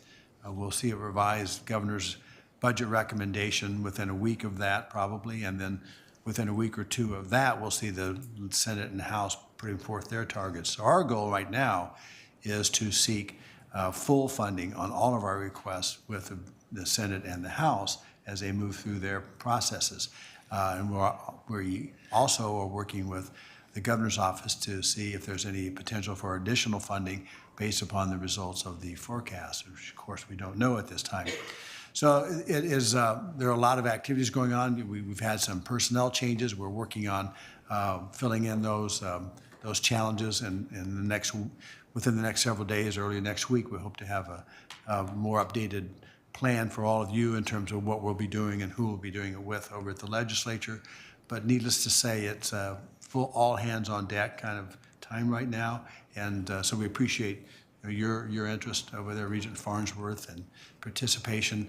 So I think generally in this particular area on the academic health vision, one of the things that Dean Tolar mentioned was the talented group of professionals we have, and I think Chair Powell alluded to that as well, and we're working on trying to develop what are the more detailed, the next level of facts and details that we need on the 5-point plan to get us to the phasing and the request and the authorization, and to make sure that this merger is on the right pathway for the university. So there's a lot of issues that we're working on behind the scenes as quickly as we can. I think that's as much as I can say at this point. Follow-up, Regent Farnsworth? No, I'll just say I appreciated that. I particularly appreciated the end part around taking the 5-point plan to the next level and building that out. So I look forward to seeing that. Thank you. Yeah, very good, thank you. Regent Rocha. Thank you, Chair Powell. So as I've stated before at the board, I was very surprised to return to the board and discover that the university had sold the hospital, which kind of would never have registered with me, and glad that we're at least in this process of. Mr. Chair, might I suggest, Regent Rocha, the transfer of the hospital as a better term? If you don't mind the amendment, thank you, sir. Fair enough. It's sale is the wrong term. That's for sure. But in that agreement, giving up giving up that control. And that actually leads to, I think, the question that I receive the most frequently on this topic, which is, people are very interested in what the governance relationship will be for this massive enterprise. It's already a massive enterprise with, on the verge of becoming more massive, to the extent that we would regain control over the hospital. So that's something that I think needs to really be discussed and maintained with respect to this board.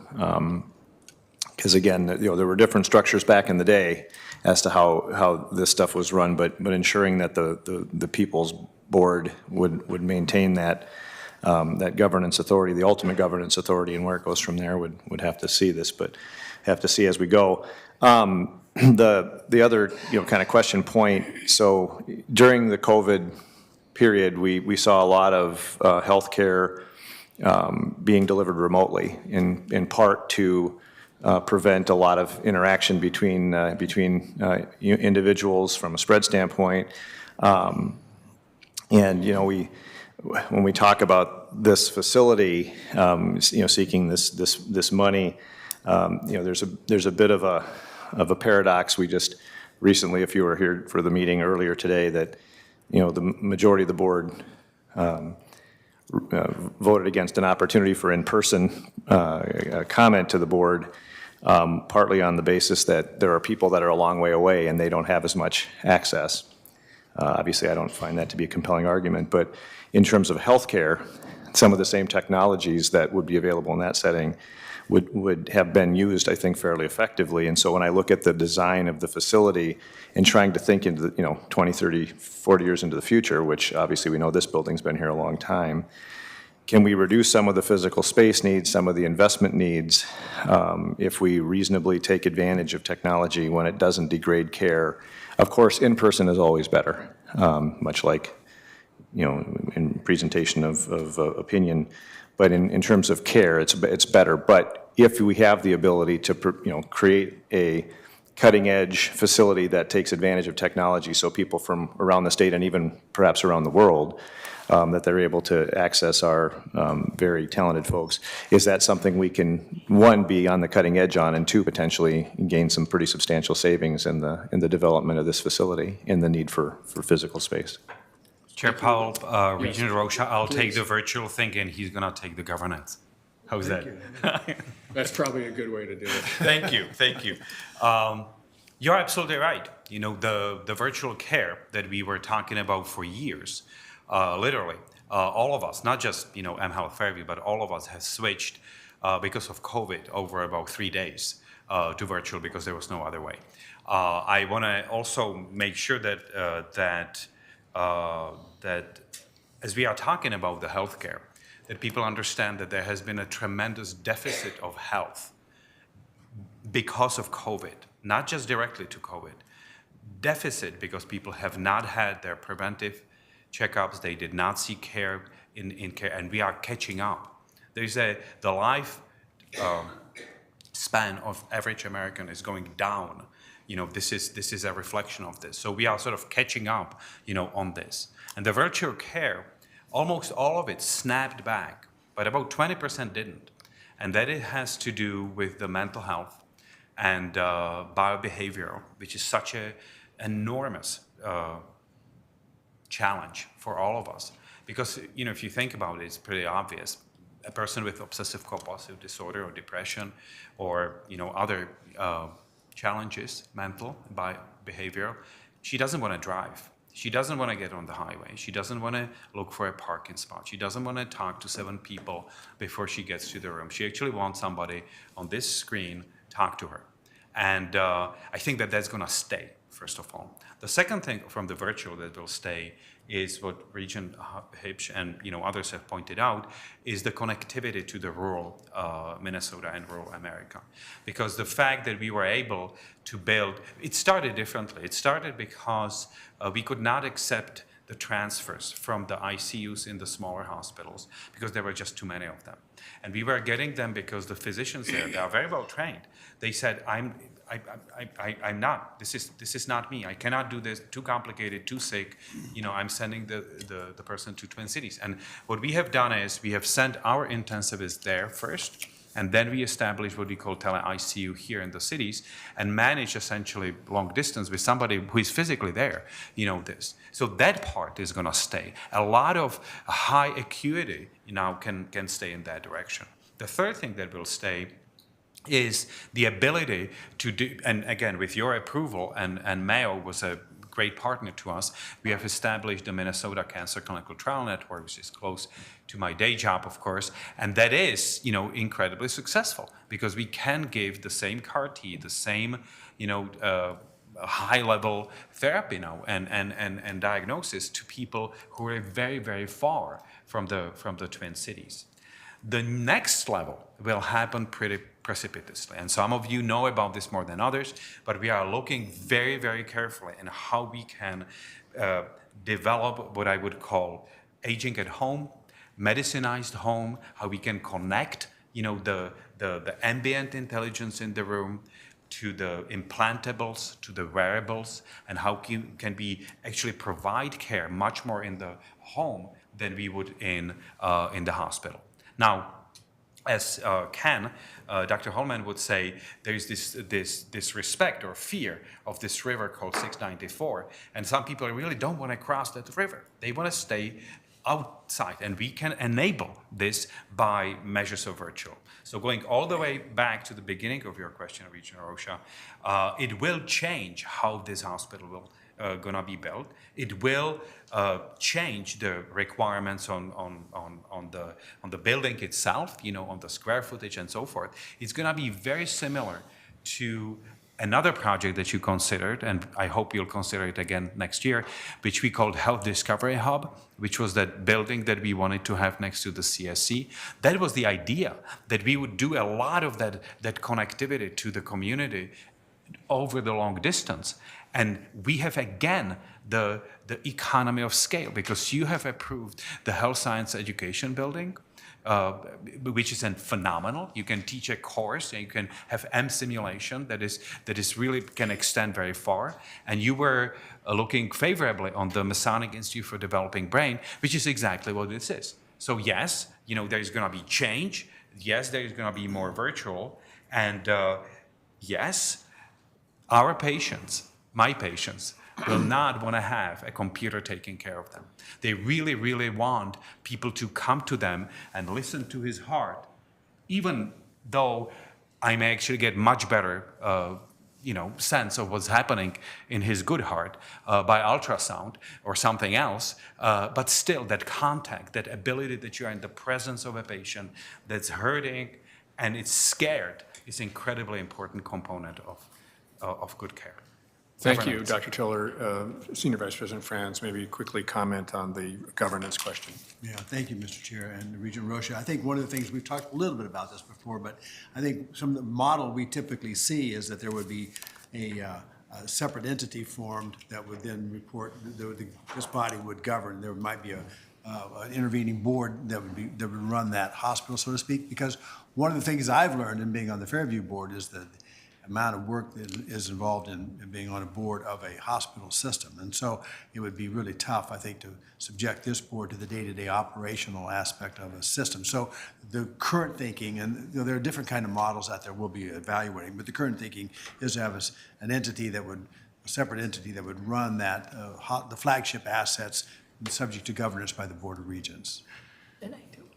Quick follow-up. Yeah, thank you, Mr. Just emphasizing that in-person is meaningful and powerful. That's what you're saying? Thank you. All right, thank you.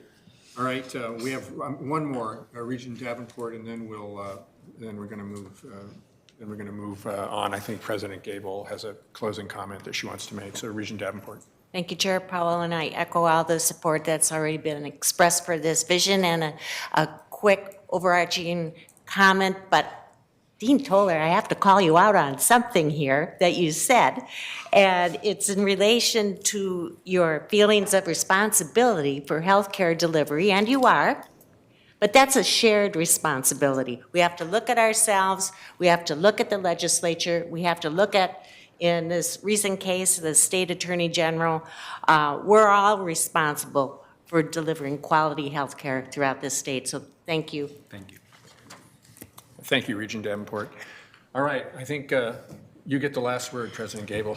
Thank you. Okay, so forgive our bumpiness at the beginning of this because things released while Dr. Tolar was sitting at the table, but in the interest of avoiding coyness or looking like we were, so as Dr. Tolar referred to and in the beginning of his remarks, one of our MPAC 2025 metrics is the Blue Ridge rankings, and rankings have a lot of noise around them, as we know, but the Blue Ridge rankings are based on NIH funding, so they are an objective ranking, and that's why we picked them.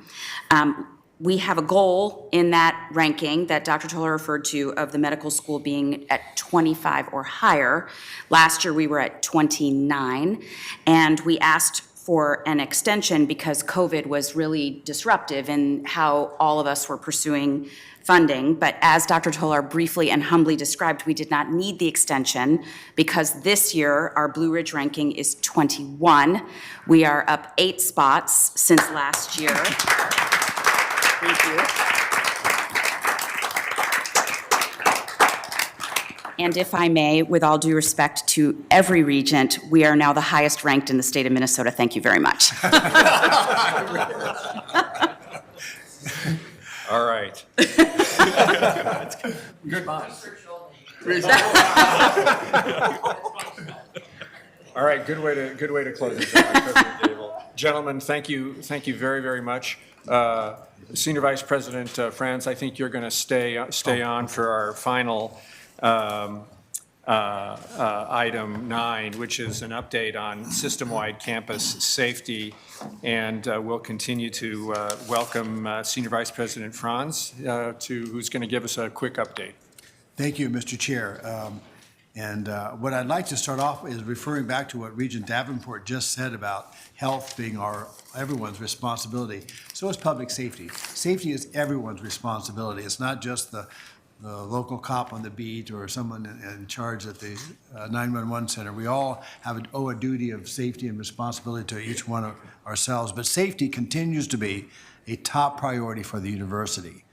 We know that crime tends to decrease in the cold weather months, so we're taking this advantage of this time, focusing on our proactive efforts for staffing, outreach, and strategic planning. We've made significant progress on staffing.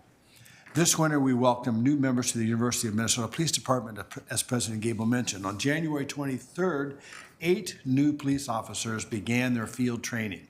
This brings the total number of UMPD officers to 55. We continue to work toward our authorized number of 71 officers. Also in January, we hired 4 community service officers and anticipate hiring 6 more this spring to reach our goal of having 10 community service officers. Community service officers supplement the work of sworn officers by providing extra patrols and security around the Twin Cities campus and offering administrative support. Though not a new position, in January we filled a vacant social worker position. This position exists in partnership with Hennepin County and connects victims to health and safety resources. Our social worker accompanies UMPD officers on mental health calls, offering support, resources, and information to people in crisis. They also conduct follow-up visits and make sure people get the help that they need. This month, we hired a recruitment, engagement, and mentorship coordinator for long-term diverse recruitment for DPS safety positions. This position provides strategic guidance for our recruitment and retention efforts. The University of Minnesota Police Department has continued to work overtime to protect and serve our campus community. These overtime hours help to increase police visibility on campus and around campus, especially in Dinkytown. I want to say clearly how much we appreciate their relentless efforts to help protect the safety of our students, faculty, staff, and community members. And on behalf of the university community, I want to welcome the service and expertise of all these new members to our team who will help enhance the public safety of our students, faculty, and staff. So welcome to the team. We continue to promote safety tips, tools, and resources.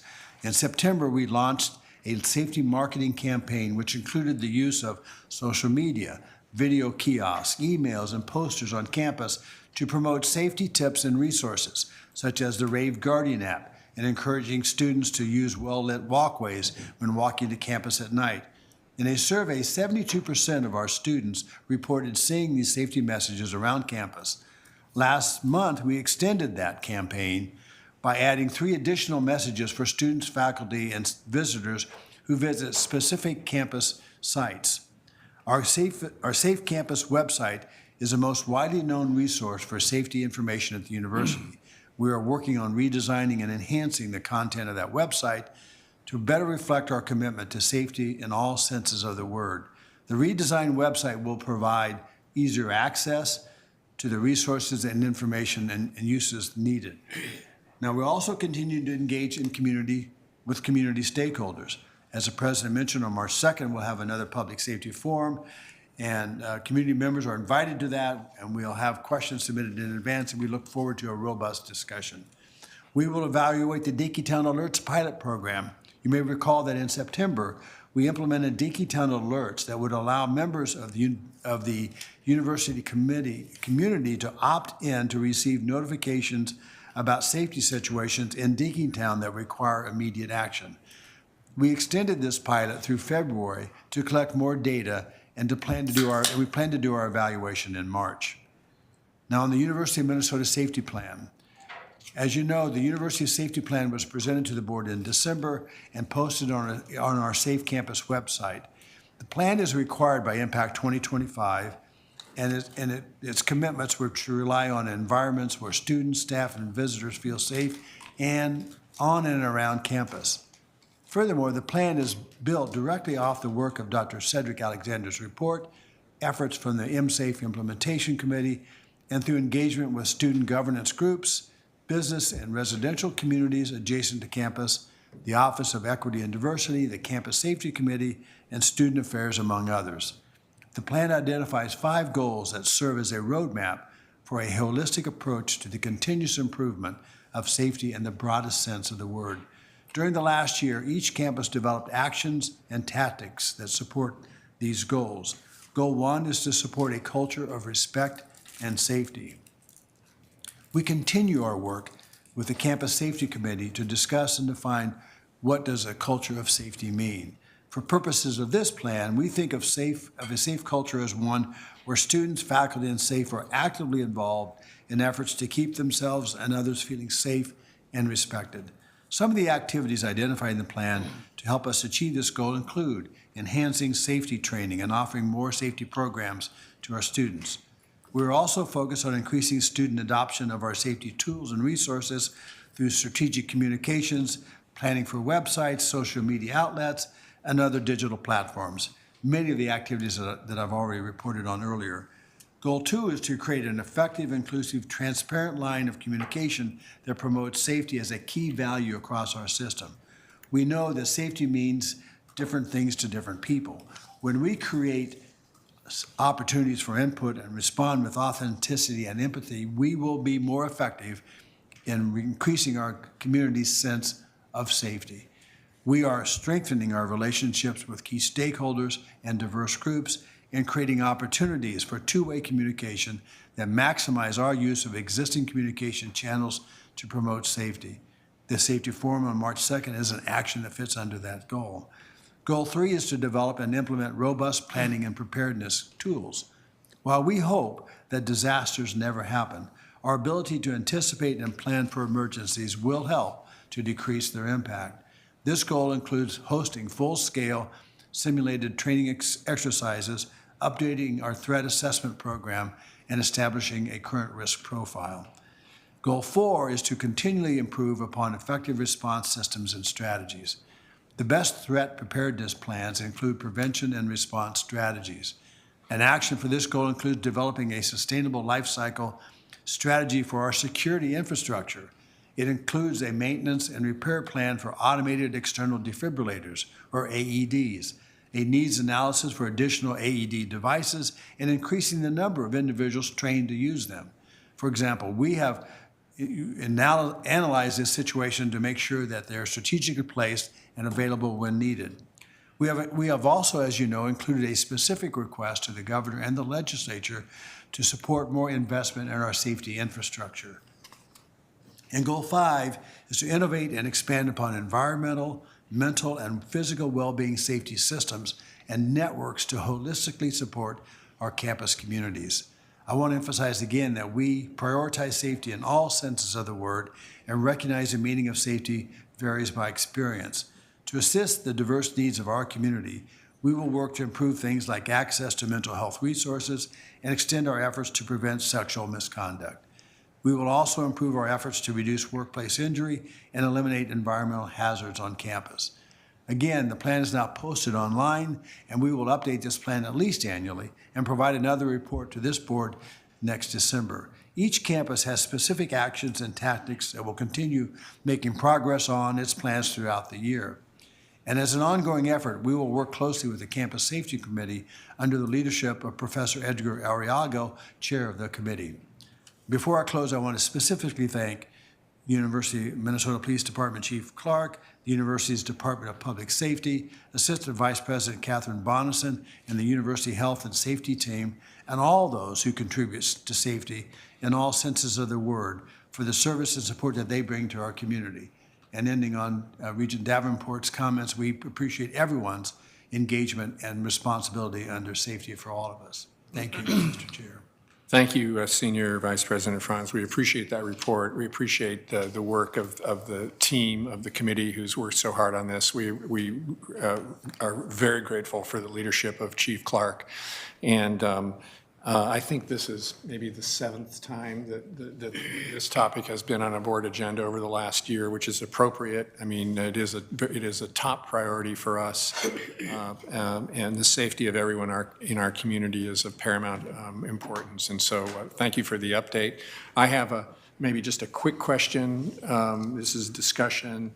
I know that we're bringing on, I believe it's 8 police officers, certified police officers around now, and I think I recall that we continue to recruit, and that we might have more coming on board later this summer or early fall. Can you give us any sort of update on when the next tranche of officers will join us? Yes, Mr. Chair, and we actually, this is the most, the maximum number we can actually train at one time. So we've really been fortunate to max out a class, if you will, at this time. And so they'll be going through training this winter and this spring. We would hope to bring on some additional officers later this spring and summer to continue that ongoing training process. Very good, thank you. Regent Farnsworth. Thank you, Chair Powell. And to your point about our agendas and discussing safety, I want to thank you for continuing to prioritize this on our board agendas. I think it's really important. A couple things. I'm glad to see that we're doing another engagement session. I think those are an important opportunity to engage with folks who are interested in that. Unfortunately, I won't be able to make that. But maybe that's a good thing for some people, but I will certainly watch that and keep in touch about that. Another thing, I know I've heard, recently that we maybe are looking at some federal grant opportunities and local grants to supplement some of this work with safety. I think that's really important and a good use of expanding our capacity and resources. Another thing, in terms of, I think there was something about the special service, Minneapolis Special Services District in Dinkytown, and some of the funding there, and hopefully we can make sure that that's being used to help augment our priorities and all of our shared priorities when it comes to crime prevention by environmental design and streetscapes and how that all comes into play. And then finally, I'm just wondering, and if you mentioned this during your presentation, I apologize, but I don't think you did, Senior Vice President, about the 1721 property and where that's at, and what we're hearing from the city or not about the next steps for that. So thank you, Chair Powell. Thank you, Regent Farnsworth. Senior Vice President Franz. Mr. Chair and Regent Farnsworth. So on the 1721, so as the board knows, the plan of the original loan program that we had with fraternities and sororities to help them improve their facilities through a loan program was extended to that particular property. And we insisted that the components of that loan that we had with 1721 required the property to be maintained at a certain level with meeting safety conditions. And we had those that obviously been breached in our view. So we insisted, and that was recently, the 1721 property was able to refinance that loan, and so that we have been repaid in full the loan that we had as the university program loan to 1720 and 1721 University Avenue. So we think that's good to have closed that out. That's one legal area we don't need to worry about anymore. But on the other hand, we are continuing to monitor the licensing, the renewal or issuing of a new license, whatever they may be doing with the city, because we are making it quite clear that we're standing with our neighbors in that area with the fraternities and sororities and other residential programs. We want to help advocate on their behalf and with them to make sure that if there's a proposal to reopen it by the same group, that they meet the requirements of the licensing and registry and the requirements of the Minneapolis code. So we're concerned about that and we're monitoring it, but it's not scheduled as far as we know yet. The property is still undergoing some renovation, my understanding. Great, good, thank you for the question, Regent Farnsworth. Regent Kenyanya. Thank you, Mr. Chair. Thanks for the update and, for the work on safety. My question was around I think in the fall, there was that pilot to reroute or to limit traffic to pedestrian traffic in Dinkytown. I imagine this would be the kind of evaluation phase of that process. I'm wondering if there's, if you have some thoughts on how that went and if there's been conversations with the city about longer term changes. Mr. Chair, Regent Kenyanya. Well, it's interesting, that program, the ability, the blocking of some of the streets and the traffic restriction did reduce the traffic flow. And so, but it also reduced pedestrian traffic, or it reduced commercial traffic to the businesses that are operating there, which is not a good thing for them, right? So there was a mix of feeling about that. And so that's why the city, and we've been meeting with those local business folks, the business community and the residents in that area to talk about ways to do that. And as you know, we also then later on put some of these metal plates over the intersections to reduce the likelihood that you could race and spin around in those intersections. And that was also pretty effective in reducing that.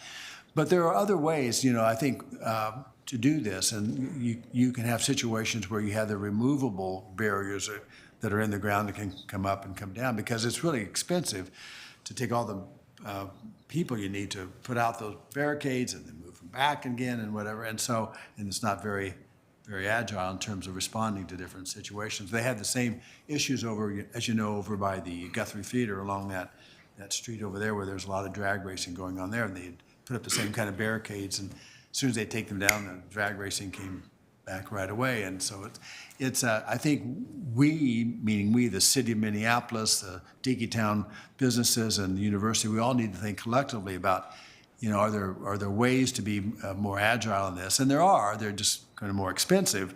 But we are continuing our discussions with the Minneapolis Public Safety or Public Works Department about how to go about doing that, and talking to the business folks about how can they plan for or adapt to that in a way that they've got a way to communicate to their customers where do they park, how do they get to their businesses. So it's a complicated issue, and we're still working on it. Yeah.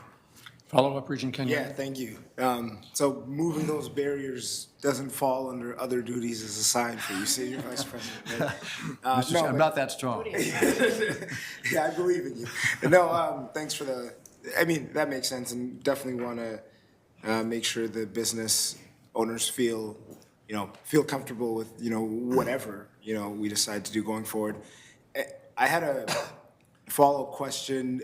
I don't remember the address of the property, but we did do a real estate transaction in that area. Did that close, and how's that progressing?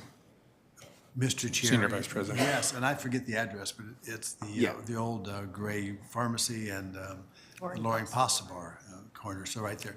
So that is still, we're still working on getting that to close. There's been some complicated issues around the structure and making sure that we have some understanding of what those requirements are. So The last word I had was a week or so ago is that we're not quite there yet, but we're getting closer. Thank you. All right, thank you. Regent Rosha. Thank you, Chair Powell. I think this is a very good report.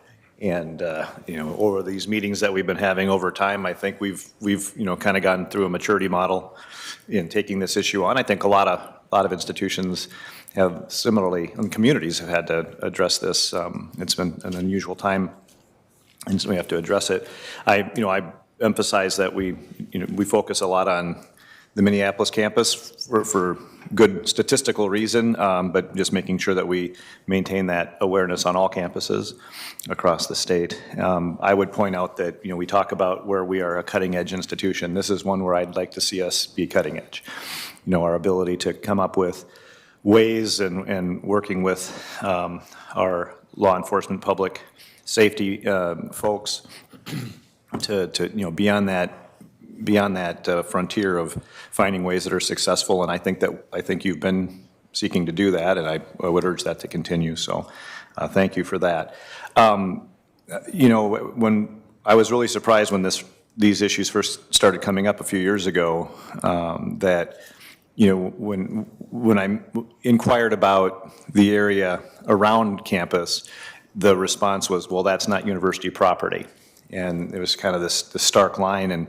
And whether it was a liability question or whether it was a funding expense question, I didn't love the response. And I don't attribute this to Senior Vice President Franz. It was the first this first go at this thing, and I just would again emphasize from one region's perspective that I think we should have a very broad reach, that we should have a bias toward expansive coverage of the university community, whether it's related to Cleary, whether it's related to law enforcement, state public safety, even across spaces that don't necessarily technically belong to the university. I use the analogy that if we were in a rural setting and we had university facilities with privately owned farm fields in between, but there was danger for university personnel, students, and others in traversing this, we wouldn't just say, well, good luck, and that's the sheriff's responsibility. We would try to seek ways of addressing that. And so just recognizing the challenges that the city faces and the county faces, my preference is to put the investment forward to provide as much coverage as possible, and certainly other members of the board can weigh in on their perspective on this as a priority, but there's nothing more fundamental than being in a safe environment. Everything else that we do is subject to our capacity to provide a safe environment for folks. So broadest ownership of the university community, even when it encompasses private property from a safety standpoint, I think is good public policy. Only other point I'd make is, there's been a public conversation in my home county about the effect of deterrence. And deterrence oftentimes comes through, visible prosecution when people are, engaging in dangerous acts for the community, crimes. And so oftentimes people, there's a perception issue. Do we as an institution have a policy with how we work with, whether it's the county or others, to deal with prosecutions when there are crimes on or near campus? Mr. Chair, Regent Rush, I know that over the years, the answer to that has been yes. I think clearly when there are situations that occur that involve campus or related to campus activities or something, we clearly have a voice and provide input. On more of a broad level, it's something that's a challenge. I think we hear this concern a lot.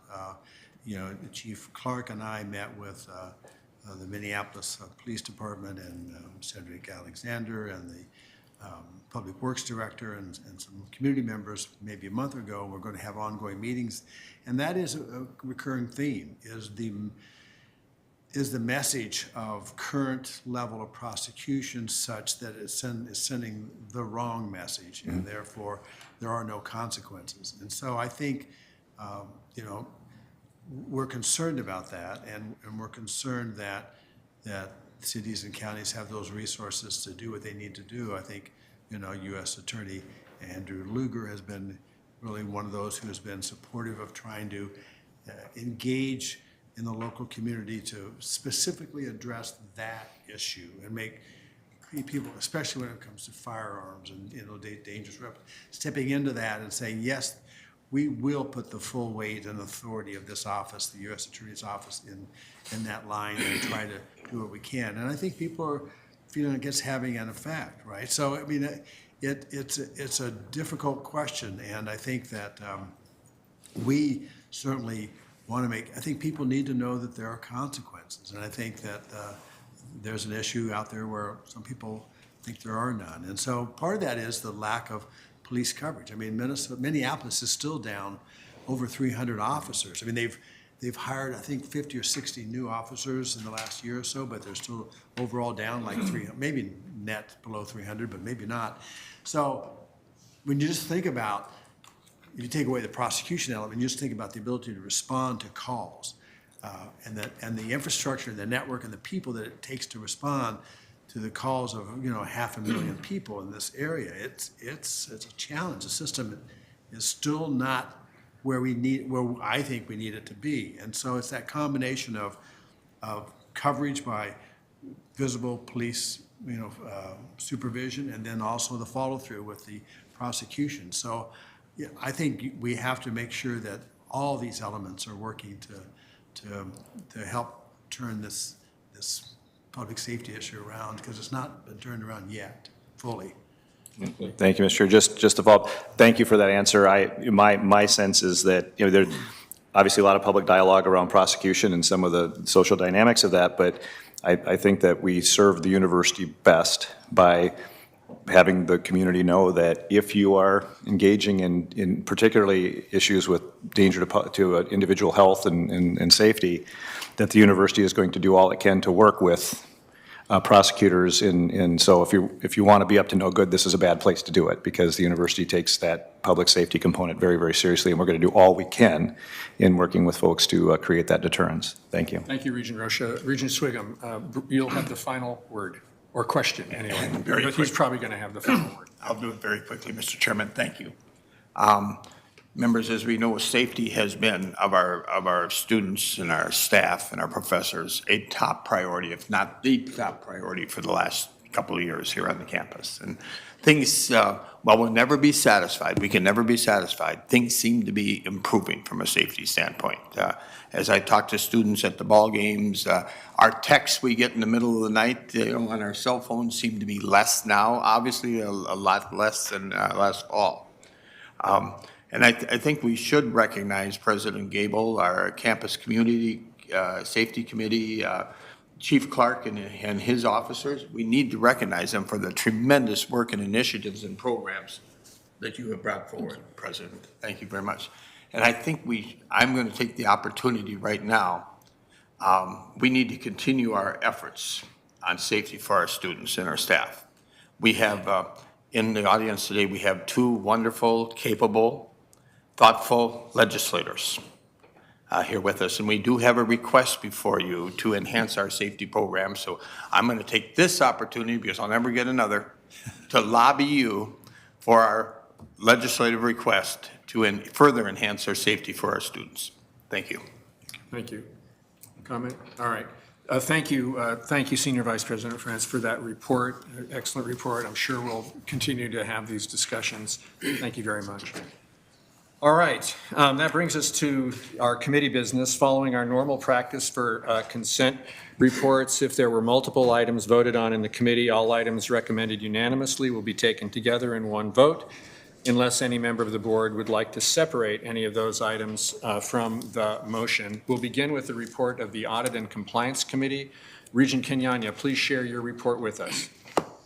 Thank you, Mr. Chair. The Audit and Compliance Committee did not consider any action items this month, but our agenda did have 4 discussion items. First, the committee heard about the additional completed audit work performed by the university's external auditors, Deloitte, for FY 2022 compliance audits, and agreed upon procedures and reports have been completed, with 1 additional item still in process.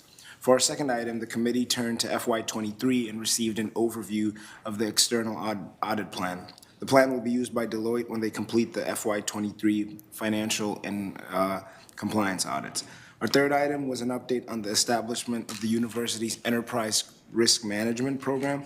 Pleased to report that the ERM program is moving forward.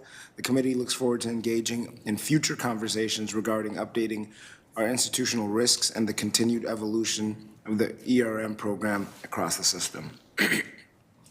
In our final item, Chief Auditor Galswick provided the committee with a brief internal audit update reporting that 18% of outstanding recommendations rated as essential were resolved by university departments.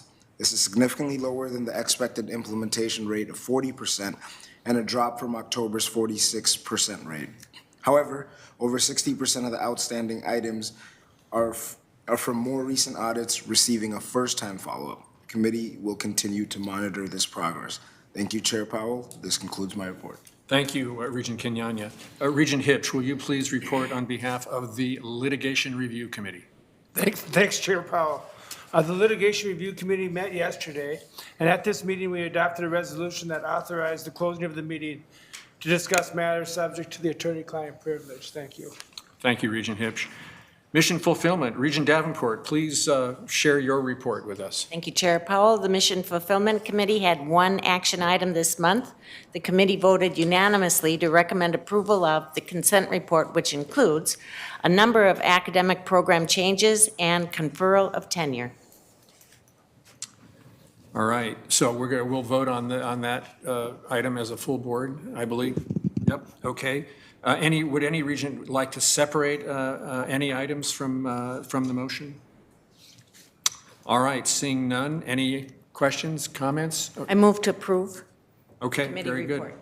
All right, Regent Davenport moves to approve that motion. All in favor, please signify by saying aye. Aye. Any opposed? All right, that motion carries. Regent Davenport, any additional committee business? No, thank you, Chair Powell. All right. Moving on to the report of the Finance and Operations Committee, Regent Mayron.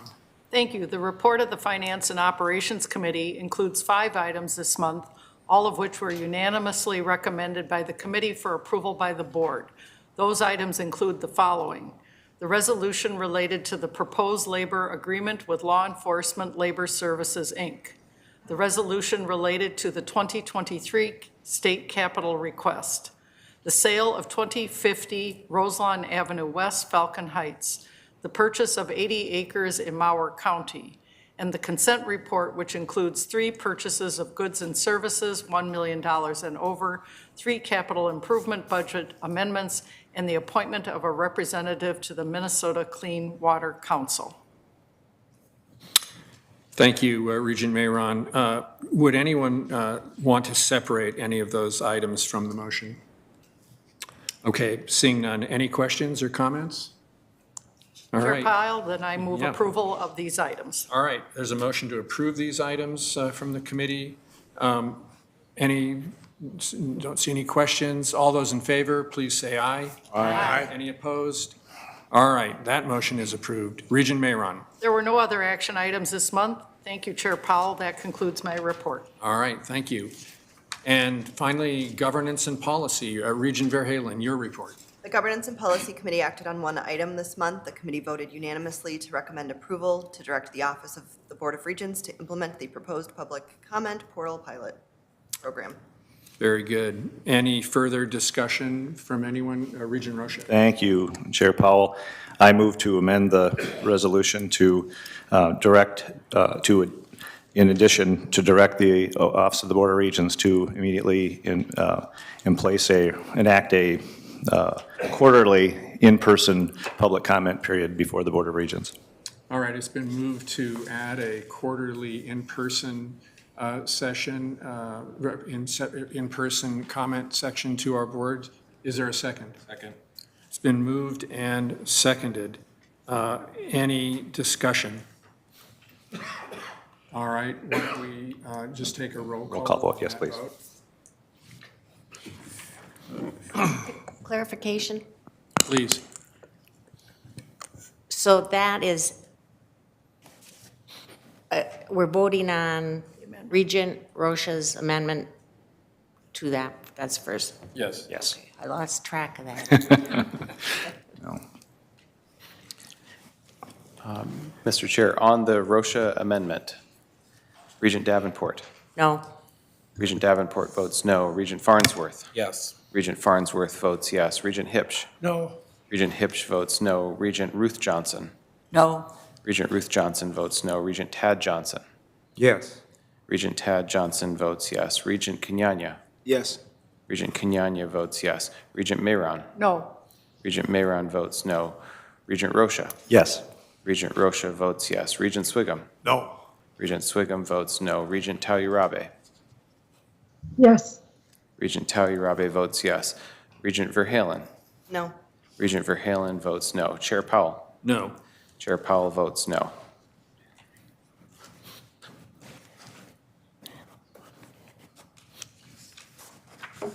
Five yes. Okay, there are 5 yes votes and 7 no votes, so that motion is defeated. I think we revert now to the original motion. Any further discussion? I never actually moved approval of it. Here we go. I move approval of. All right, any further discussion? Mr. Chair, from a minute standpoint. We'll fix it up. Okay, thank you. It's like, don't make us do it, Terry. All right. All those in favor of the motion moved by the chair of the governance committee, please say aye. Aye. Any opposed? All right, that carries. Regent Verhalen, any additional committee business? There were no other action items this month. Thank you, Chair Powell. This concludes my report. All right, thank you. That concludes the committee reports and brings us to old business. Any old business to come before the board? Is there any new business to come before the board? Regent Farnsworth. Thank you, Chair Powell, and I guess I'll just quickly explain what I'm doing and then pause, see if there's make a motion, see if there's a second, and then make a little bit of commentary to try to get the procedure right today. So I'm bringing forward an item of new business related to our data practice request policies. This would be looking at University of Minnesota administrative policy, which is titled Public Access to University Information. And this is making an amendment to the procedure embedded under that, which is titled Minnesota Government Data Practices Act, Procedures for Requesting Information from the University of Minnesota. This is requesting that the administrator, I'll just read the therefore clause, which I guess gets it the most succinct. What the resolution is doing is requesting that under the administrative procedure, Minnesota Government Data Practices Act, Procedures for Requesting Information from the University of Minnesota, that the Board of Regents would direct University administration to create an exemption under the, quote, charges for copies of public data. So that's the procedure. Subsection for members of the Minnesota State Legislature and constitutional officers of the state of Minnesota or their respective offices. So I would move this and then hopefully offer a bit of commentary. All right, thank you, Regent Farnsworth, for that motion. Is there a second? I second the motion. All right, the motion has been seconded. Regent Farnsworth, would you like to provide additional commentary on your motion? Yes, thank you, Mr. Chair. Briefly, the reason I'm bringing this forward is I'm having spent time meeting with the various groups in administration and trying to understand our Data Practices Act policies after hearing bipartisan concerns from legislators around particularly the administrative procedure titled Charges for Copies of Public Data and the concern around the dynamic of charging or members of the Minnesota State Legislature being charged for access to our public data. I think this is a timely fix. I requested and worked through, processes to request that this be changed, and I believe the response was that there would be a preference to have this added to a future agenda item of the board to get additional input from regents, and so that's why I'm bringing this forward now is because I think it's a timely fix. I don't think we should be charging, I don't think we should be subjecting entities that have oversight and funding relationships with us to this administrative procedure under the administrative policy. There's no legislative budgets for these types of things. I think it's kind of it's a low-hanging fruit, timely fix, and it's something that I've taken the time to learn about and think we, in the midst of the legislative session and for other reasons, we should be moving forward on. And so I'll stop there and happy to provide any clarification or answer any questions from colleagues. All right, thank you, Regent Farnsworth. President Gable, did you want to comment on the motion? Sure.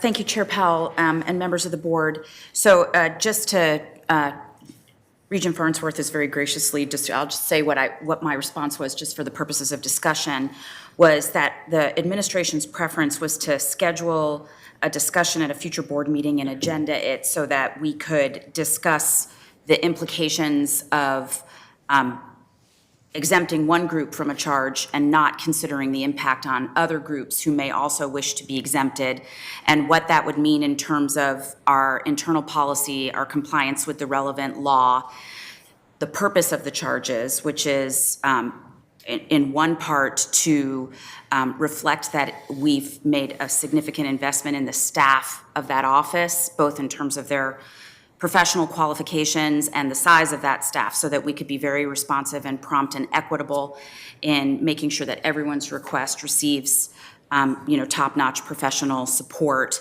But also the other side of how or why you would determine why one group would get an exception and not the other. And it seemed like a complicated question to us. We wanted more time and more opportunity for public discussion.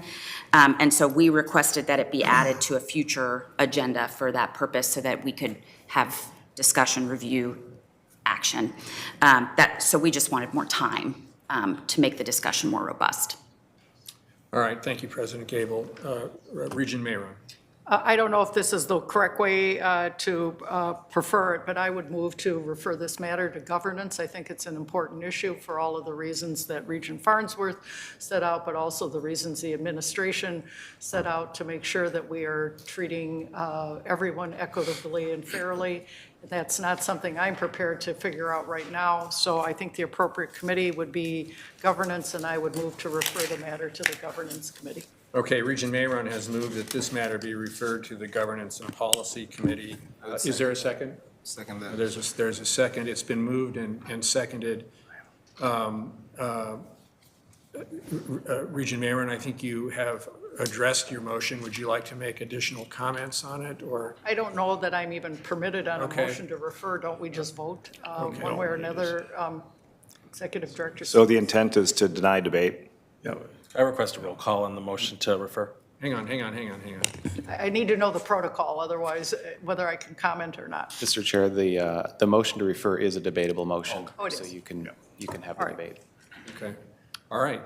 Well, I think I've covered why I think it's appropriate to have this committee take a look at it. I realize that the legislature's in session right now. I understand why Regent Farnsworth would like to address it now for the benefit of those legislators today.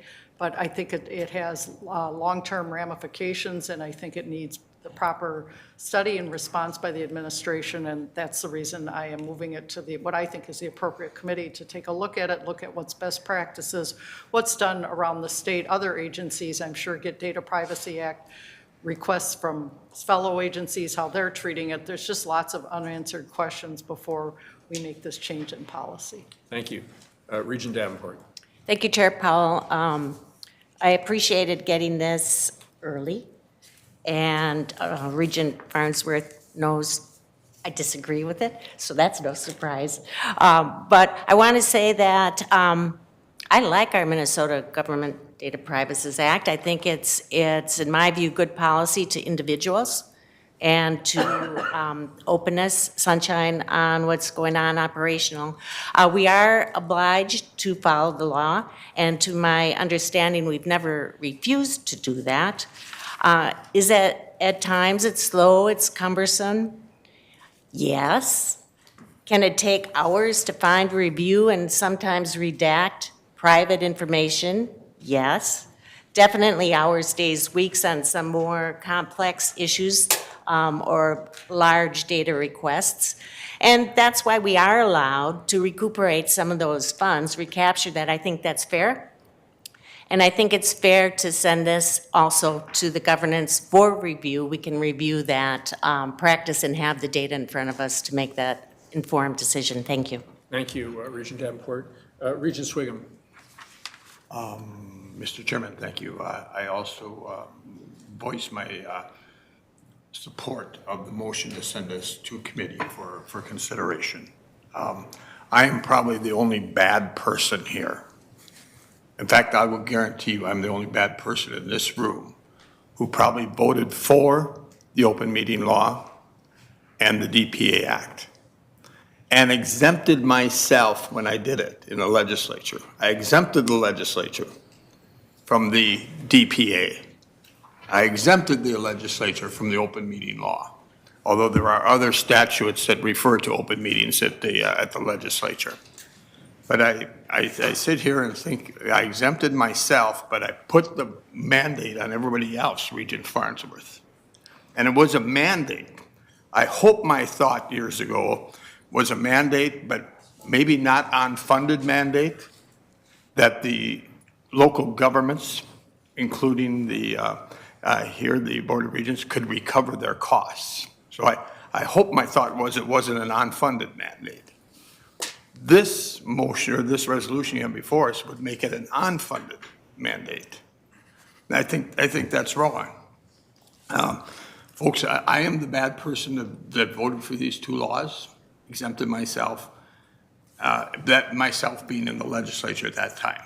But we need to be fair to everybody. If we're going to charge the press for DPA access, or if we're going to charge just an individual myself that might ask that, we better charge everybody the same. I don't know how we can exempt one group and not the other. I think President Gable referred to that. So we should send it to committee, have it studied, and again, I will either apologize or not apologize, depending upon how you think, because I'm sure, I haven't checked, but I'm guessing I voted for both the laws. I would be surprised if I didn't. All right, thank you, Regent Sviggum. Regent Roche. Thank you, Mr. Chair. This feels kind of fitting if this is in fact the last conversation I get to be a part of in this go around, because this is unbelievable. This is incredible to me. Nobody around this board said we need to send this to the governance committee when this administrative policy just changed to impose cost. Regent Sviggum, with experience that is longer than a couple of members of this board have been alive, we never charged people in the past. And as a public institution, that would be my preference. I would actually prefer, you think about the money we spend on public relations, the idea that somebody asks a question, a reasonable question, and their capacity to pay, and that of course goes across different demographic groups, right? Their ability to pay determines whether they can afford to get information about their land-grant state university. And yet, fairly recently, perhaps because a lot of public digging was annoying for people, I don't know, we changed and started charging people for access to that data. And I get it. Some requests are crazy and some requests are very exhaustive and expensive. But when you think about the hundreds of thousands or even millions of dollars that we spend on public relations for this institution, and then to turn around and shut off access to that kind of information, what are you doing around this table? I mean, really. And again, this was an administrative change. This wasn't a board policy change to say we're going to start charging. This is an amendment based on a board member's perspective, and I absolutely share it, maybe even more emphatically than my colleague does, to say that when it comes to public officials in this state, those that make, first of all, we're chartered under their authority, and we go over and ask them for hundreds and hundreds of millions of dollars every year. If you can identify, Regent Sviggum, those other groups that you talked about, if you can identify folks that we spend tens of thousands, hundreds of thousands, maybe millions of dollars lobbying to get their support for this institution, and then you're going to turn around and say, if members of that body want information about the university, break out your personal checkbook, because there's no state budget for it. As far as I'm concerned, we should be an open book to these folks. They elected you, or at least by appearance they did, right? So I would actually amend this. I'm not going to, but I would actually prefer that we stop charging anybody. And if we run into specific instances that are an issue, there's some process where the board can weigh in on whether we want to incur that cost. Because I would rather the media and these other folks have access to this data. Other institutions provide it. I think we should provide it. I'm stunned that this is even a question. I would vote against referring this to committee, and I darn well would expect that every single person on this board, elected by this legislature, and looking to that governor to sign a budget giving us hundreds of millions of dollars, would say, in your duty, I would support you having access to whatever you want to know about this institution. And if you vote no, I'm not sure why you're here. Mr. Chairman. Regent Swiggum. Mr. Chairman, Representative, or not Representative, Regent Rocha, I'm appalled and dismayed. I'm fine with that. If you want to, Mr. Regent Sviggum, if you want, Regent Sviggum, if you want to make it personal. Who has the floor? Quickly, and keep your comments, try to confine your comments to the motion to refer. Well, my understanding of this process is that we charge everybody the same for access to the DPA requirement. That seems equitable, that seems fair. To exempt someone and put those costs upon the university means to me, in the bottom line, I'm raising tuition of students on a money basis. Regent Rocha, you brought it down to money, that some can pay and some can't pay. It should not be about money. It's not about money.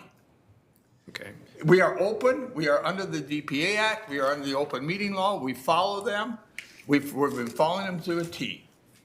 Thank you, Regent Swiggum. I apologize. Mr. Chairman, I apologize for getting passionate. Thank you, Regent Swiggum. Regent Mayron, Regent Farnsworth, and then I'll try to wrap it up. All right. I mean, maybe President Gable or others in this room here know more, but my understanding with the DPA is that provision regarding recoupment of costs has been in the statute since the statute was enacted. It says, my understanding is it says that the agency or the group that's being asked for information may recoup costs. But it also has a provision in there that recoupment only kicks in if you're requesting copies.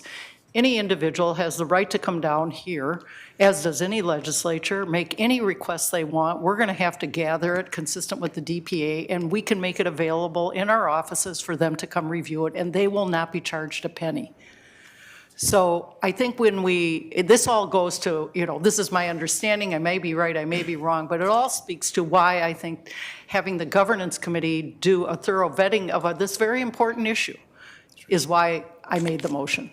Thank you, Regent Mayron. Regent Farnsworth, bring us home. Chair Powell, thank you, and I apologize for interrupting you earlier. I thought it was going to be non-debatable, so that was not intended.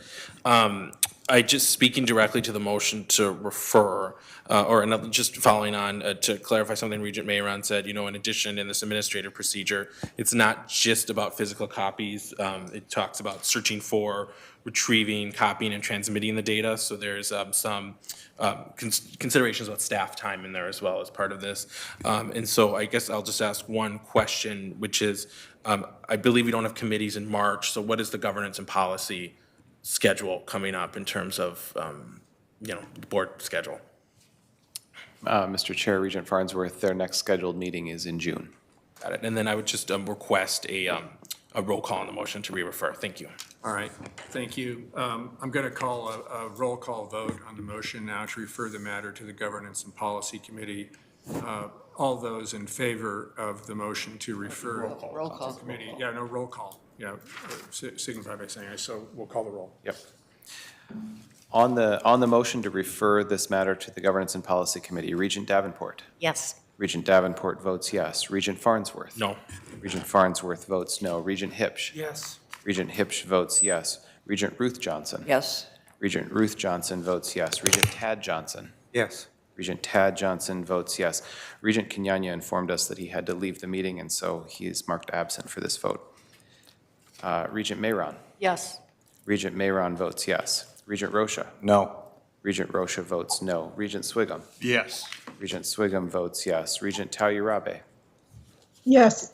Regent Tauyerabe votes yes. Regent Verhalen. Yes. Regent Verhalen votes yes. Chair Powell. Yes. Chair Powell votes yes. Okay, by a vote of 9-2, the motion to refer the resolution related to DPA requests to the committee, refer that to the Governance Committee is approved. All right. Any other new business to come before the board? Regent Rocha. Thank you, Mr. Chair. I move that until such time as the Governance and Policy Committee may consider the resolution that was simply placed, that we suspend any charges of any legislators or other state constitutional officers who make DPA requests. It's been moved that we suspend charges until the Governance Committee and Policy Committee meets. Is there a second? Second. It's been moved and seconded. Mr. Chair? Yeah, you want to speak to that? I do. First, I would request a roll call vote. Secondly, got a couple questions. And I'm not entirely sure about the issue of charges for electronic versus paper, because I understand that even people that have come down to see materials have received charges for that. But and maybe our government relations folks can answer this, but are there any other state agencies that charge legislators for making DPA requests? Is there anybody that can speak to that in the audience? Are there any other state agencies in Minnesota that would charge a legislator or constitutional officer for responding to a DPA request?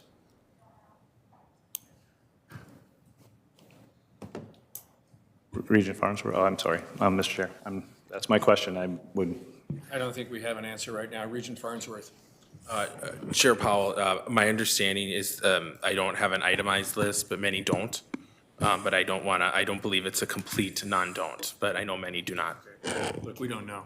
Regent Rocha, I want to make sure I have your motion captured properly. The motion is to suspend charges for DPA requests for anybody, for state legislators, or what are we covering? yeah, Mr. I just want to make sure I got it captured. Mr. Chair, in our sort of bizarre conflict, as I pointed out to Regent Swigum, I would rather we're not charging anybody unless there's an exceptional request, at which point we would make a decision. But for the purpose of the motion of the resolution that was just referred to the committee, my motion is to suspend any charges for the people covered by that resolution until such time as governance is able to address the issue. Because if we're going to make an error, if we're going to err, we should err on the side of access to information to those state officials, not shutting them down until such time we can finally get around to it. Does everyone understand the motion? Regent Davenport. Thank you, Chair Powell. I'm not adverse to not charging people for fulfilling their requests, and I think for the most part, we don't, especially when the requests come through from the legislature, they go through government relations. I would guess we rarely, if ever, charge, and that I'm wondering about, and because of that, without further information, I think there needs to be some guardrail around Regent Rocha's amendment, because just to exaggerate a little bit, what if there's a 10,000-page data request yield, or a request that's going to require over 50 hours of personnel time? You know, I think there needs to be some kind of guardrail that complicates this some more. I'm not adverse to not charging, but is there a problem worth solving? Okay, Regent Davenport, thank you. Regent Mayron. I think the questions that are being asked, whether it was by Regent Rocha or the comments made by Regent Davenport, all go to show all the information we don't know, which is why referring it to the appropriate committee to get answers to those questions to me is so important. So I would speak against the motion by Regent Rocha. I will not support it. Thank you. Regent Hipsch. Thanks, Chair. I have zero problem with this as it's written, but I agree with Regent Mayer on that we don't know what we don't know. And so I just want to make sure that we have all of our ducks in a row so we don't accidentally do something that we regret later. So just taking a couple months and getting this right, I don't think is a bad thing. I'm really for this amendment. I don't think it looks bad, but I want to know costs. I want to know how it affects other groups. I want to know a lot of other stuff about it, so. Thank you, Regent. Thank you, Regent Hipsch. Regent Swigum, did you have your hand up? No. All right. Is anyone else? No. Okay. So I'll just make a concluding comment. I am not taking a position on either Regent Farnsworth's earlier motion or Regent Roche's right now. I think it could have merit, but I'm very uneasy with the way we're doing this on the fly without really fully understanding, exactly what we're doing. And so I'm going to oppose Regent Roche's motion to suspend charges and just, I'm going to oppose that motion. So why don't do you want a roll call? No, well, Mr. Chair, traditionally the maker has an opportunity to respond. If we're not charging, but we have charged legislative requests. If we're not charging, then there's no damage from suspending this until such time as we get to consider it. And I'm going to try to work with logic here. We didn't charge until the administrative policy just changed. So for decades, we have not charged for these requests. This is new. This is new. And nobody stepped up and said, well, wait a minute, before we start charging these people, including people that are responsible for hundreds of millions of dollars in support, not, in bonding and everything else, we had no conversation at the governance and policy meeting. I'm actually looking for the ex post conditions before that change in the administrative policy by saying, let's not start charging them until we have an opportunity to discuss it at the governance and policy meeting. So anybody that says, we don't know what the results of this are going to be, we don't know what the costs of this are going to be, we didn't just recently when this policy changed. Let's go back to the policy that we had, at least in relation to these very important people during this legislative session, and then governance and policy can decide whether it just applies to them, whether it applies to media, whether it applies to every citizen in the state, or if there's some other way of dealing with this. For decades, we have had people make requests, and we haven't run into the 10,000-page issue without some other way of addressing it. It wasn't broke, and now we have an issue where we're turning away very important people. So it seems very reasonable to say we're not going to start charging till we have a chance, because we weren't charging before. We're not going to start until we have a chance to discuss it in the governance and policy meeting. And if anybody else does speak, Mr. Chair, I would ask for the last word. I realize I'm inviting him to have a last word, but I would like to speak. Regent Mayron.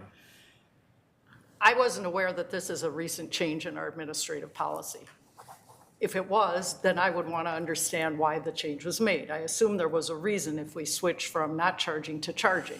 I assume the predecessors had a good reason for it, or it wouldn't have happened. So again, this goes to getting the fulsome understanding before we enter into making a change without information. Thank you, Regent Mayron. Thank you. Regent Rocha. I would just simply say I think that's a very reasonable statement. We weren't charging. This was a change. Feels like an unforced error in my view, and we can fix it by having an opportunity to discuss it at the Governance and Policy Committee. And until then, I don't think we should be charging these individuals. Thank you. All right. On the motion to suspend charges for DPA until the Governance and Policy Committee can meet in June, we'll take a roll call vote. Regent Davenport. Yes. Regent Davenport votes yes. Regent Farnsworth. Yes. Regent Farnsworth votes yes. Regent Hipsch. No. Regent Hipsch votes no. Regent Ruth Johnson. No. Regent Ruth Johnson votes no. Regent Tad Johnson. Yes. Regent Tad Johnson votes yes. Regent Kenyanya is absent for this vote. Regent Mayron. No. Regent Mayron votes no. Regent Rocha. Yes. Regent Rocha votes yes. Regent Swigum. No. Regent Swigum votes no. Regent Tauyerabe. Yes. Regent Tauyerabe votes yes. Regent Verhalen. Yes. Regent Verhalen votes yes. Chair Powell. No. Chair Powell votes no.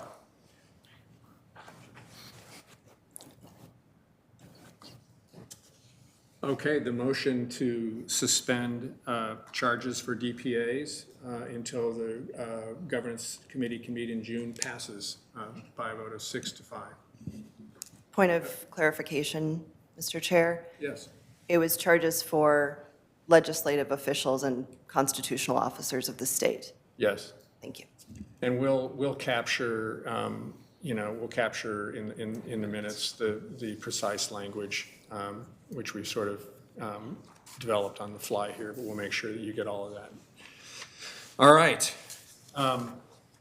Dare I say, is there any other new business to come before the board? All right. Seeing none, that concludes our business. Our meeting is adjourned.